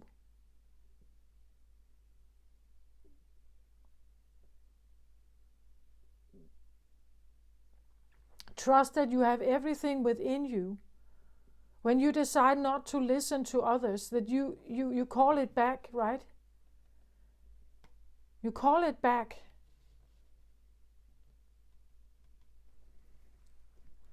I am my own. She's definitely her own here.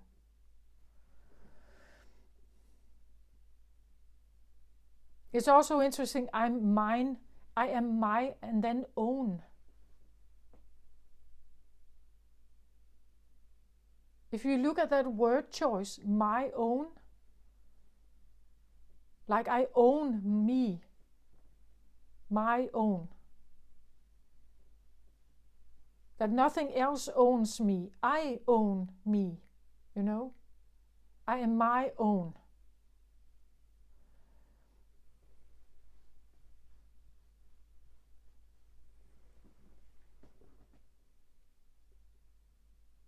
Can we have an advice? So if you feel like you stand here and you don't know what to do, you have been listening to outside influencers, you don't know where to go. The best thing I can do is to listen to this voice of yours. But sometimes we have to quiet ourselves down, and this is unfamiliar. It's unfamiliar territory. And everything that is unfamiliar, normally we don't choose it. As I said, if you grow up in environments that are bickering at you, you tend to find partners that do the same because it's familiar, but not necessarily good for you. So that's also why I said that maybe you need to trust something that is unfamiliar. Especially if you come from circumstances like this. Trusting in something unfamiliar can bring you somewhere else. Not saying you should be, like not paying attention and not evaluating it or not analyzing it. I think you should. It's just because it's unfamiliar doesn't have to be that it's bad.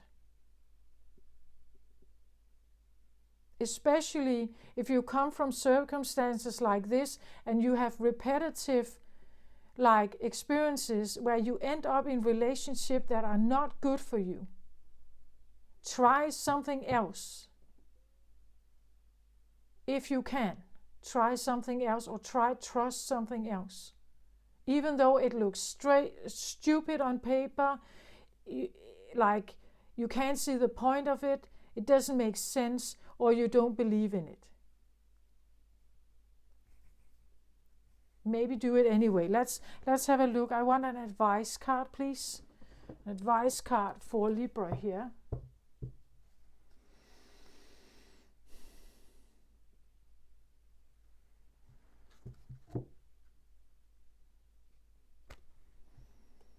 I get the Queen of Gabriel here. So this is a fire card. It says you can do anything right now. Go after what you want. The ability to attract helpful people. Passionate, charming, brilliant, and independent. I feel very much that this is like the same person. Trust that you can be this Empress. Trust that you can be this one. Embrace that you are this more than this, perhaps. Trust that you are her more than you are the wounded part of you. If you focus on her, that would be what law of mirroring or law of attraction would say. If you focus on the wounding, you probably get more of that. If you trust that you are the Empress here, that you are this one, that you are brilliant, charming, passionate about your life, you love to laugh perhaps, you're playful. If you embrace this idea that this is more me than anything else, the universe would attract some of this to you. But again, as I said, it may feel like in the beginning, it may feel like it's unfamiliar. Or you don't feel like you could be that one. Like you don't identify as her. But you could. Every moment, every day, you have an opportunity to think that you are more like her here. That you can do anything what you put your mind to, that you can go after what you want, that you have the ability to attract helpful people and opportunities here. You could be that one. If you allow yourself to go towards it.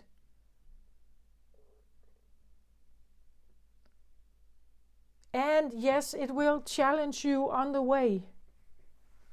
Of course it will. It's something about, like she could be this far out goal, This could be someone you want to manifest in your life. Maybe you want a girlfriend or boyfriend like this. You want someone like this in your life. And it's this far out goal, right? But if you keep your eyes on that goal and not on everything that goes wrong along the way, and all the bad relationships you've had, and all those who were stupid and idiots and everything, or narcissists or something, you keep your mind on the preferred version of yourself or someone. You keep those in mind. that in mind. Like the universe has no choice. Like if that is what you're focusing on, and you're dimming down everything else, like it's not important, right? You just put it aside. You work your way through these bad feelings, and then you put it aside. The universe has no choice. That if this is what you're focusing on, it would bring things like that to you. It will mirror this to you.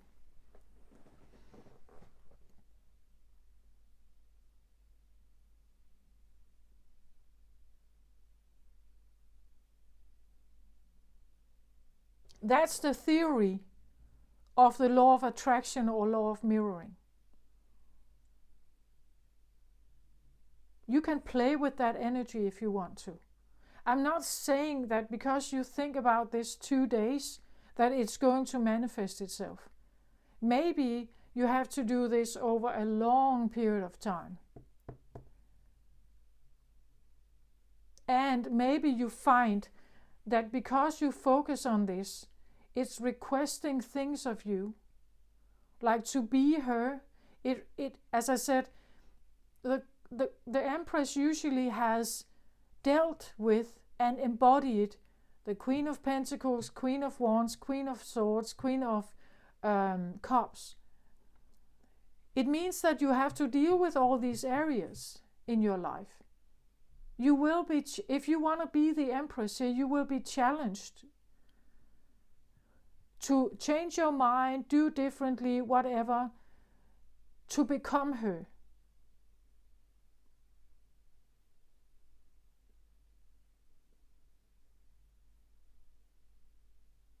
Or to embody this.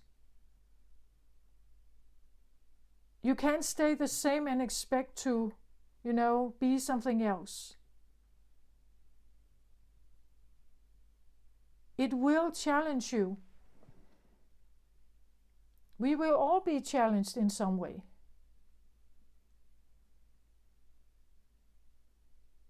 But if you focus on the problems, if you focus on the wounds you have, or the past, or the problems that have been there, I think it can be quite all right to look at it.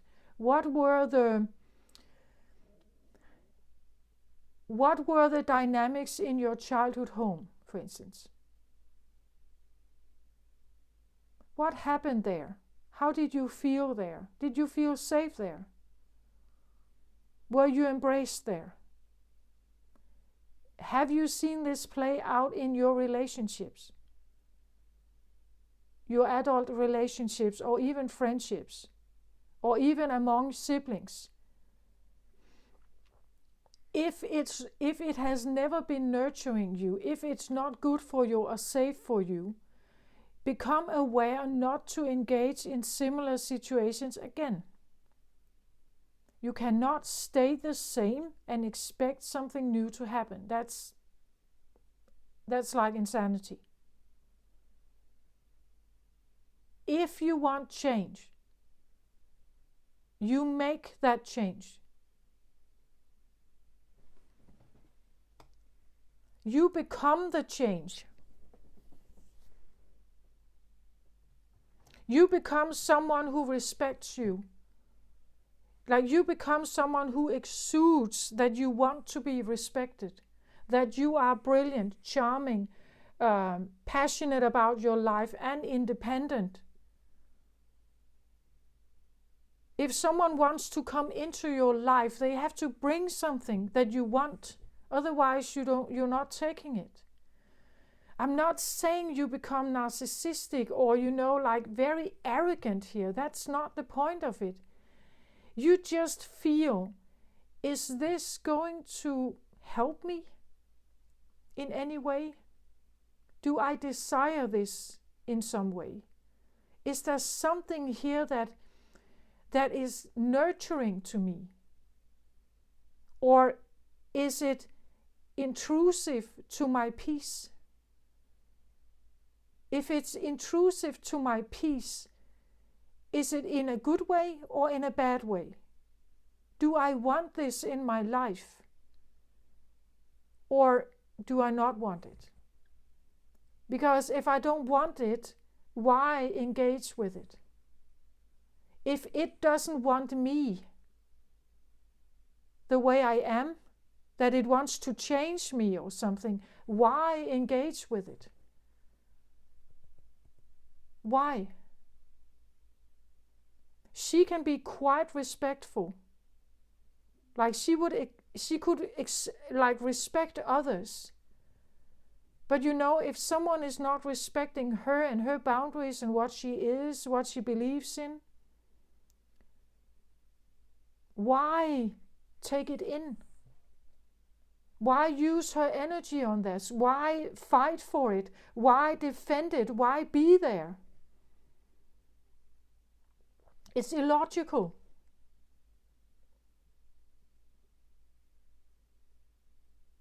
But sometimes family dynamics are very illogical. We stay even though it's harmful, it's painful, and I'm not saying that you should give up just, the first quarrel you have.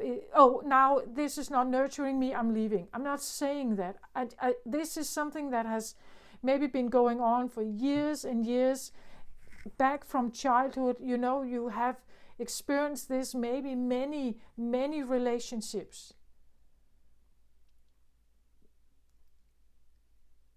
I'm not saying you should give up on someone by, just having a little quarrel. Like, this is something that eats off your soul. It's something that tears you down if you stay. It's going to hurt you, really hurt you. And it has been hurtful. You may have felt like you have been fighting for your life here. That's what I say, that if you stay in that, if you concentrate on that, it will probably just reinforce itself. And the people you meet, they will either do this to you or they are similar to you. So you sit and talk about this.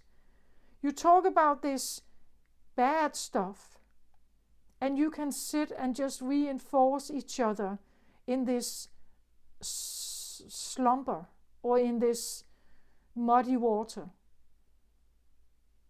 It's not going to help you to get out of it.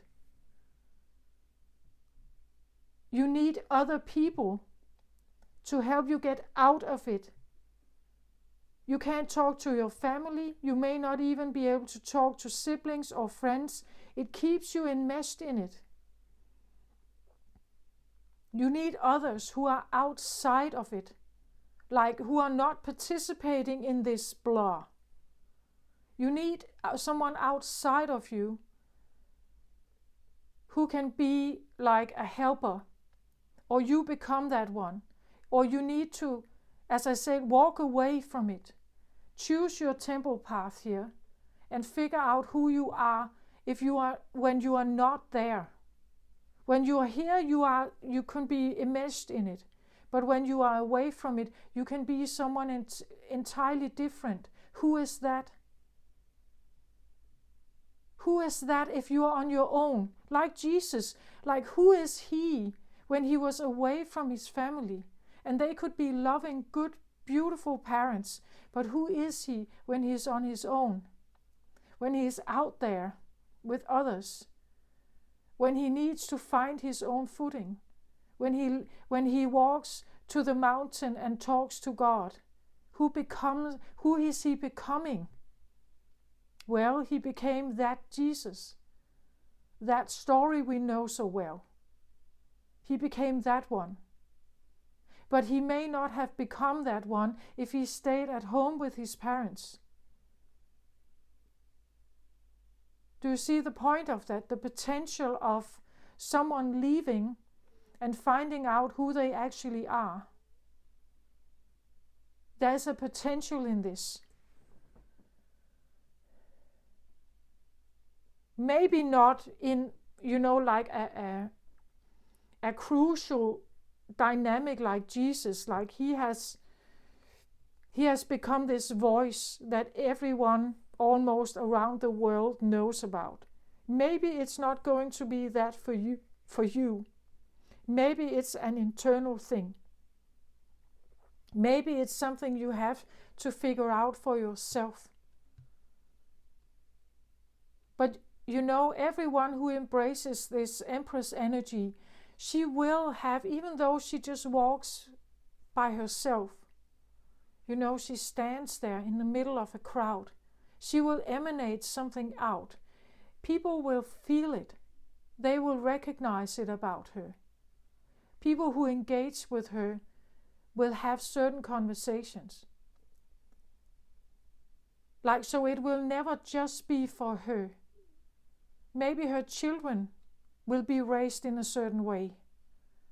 Maybe the way she holds herself, the way she walks, maybe that is an inspiration for someone else.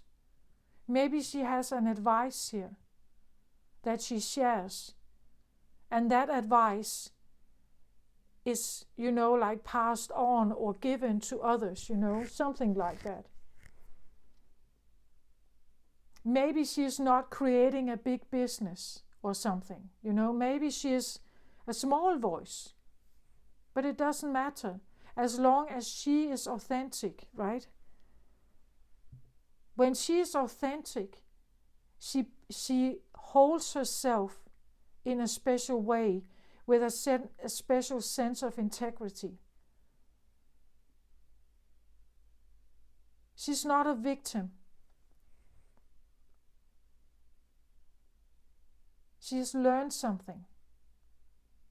She has decided to be more. And she's embracing that more, much more than what was once. And she may have left, you know, like she could have left her family. She could have left siblings, mother, father, grandparents, friends, work or something behind. Or she will be doing it because she has to. Her true family is somewhere else out there.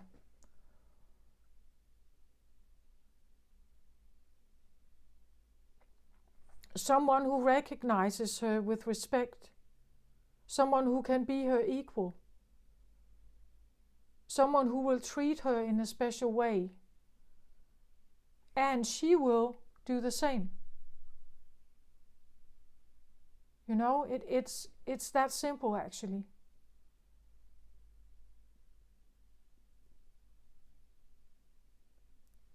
This is what I have for Libra. I hope this helps somehow. Take care of yourself out there. I send you my very best, beautiful Libras. Take care of yourself. Love and light to you. Bye-bye.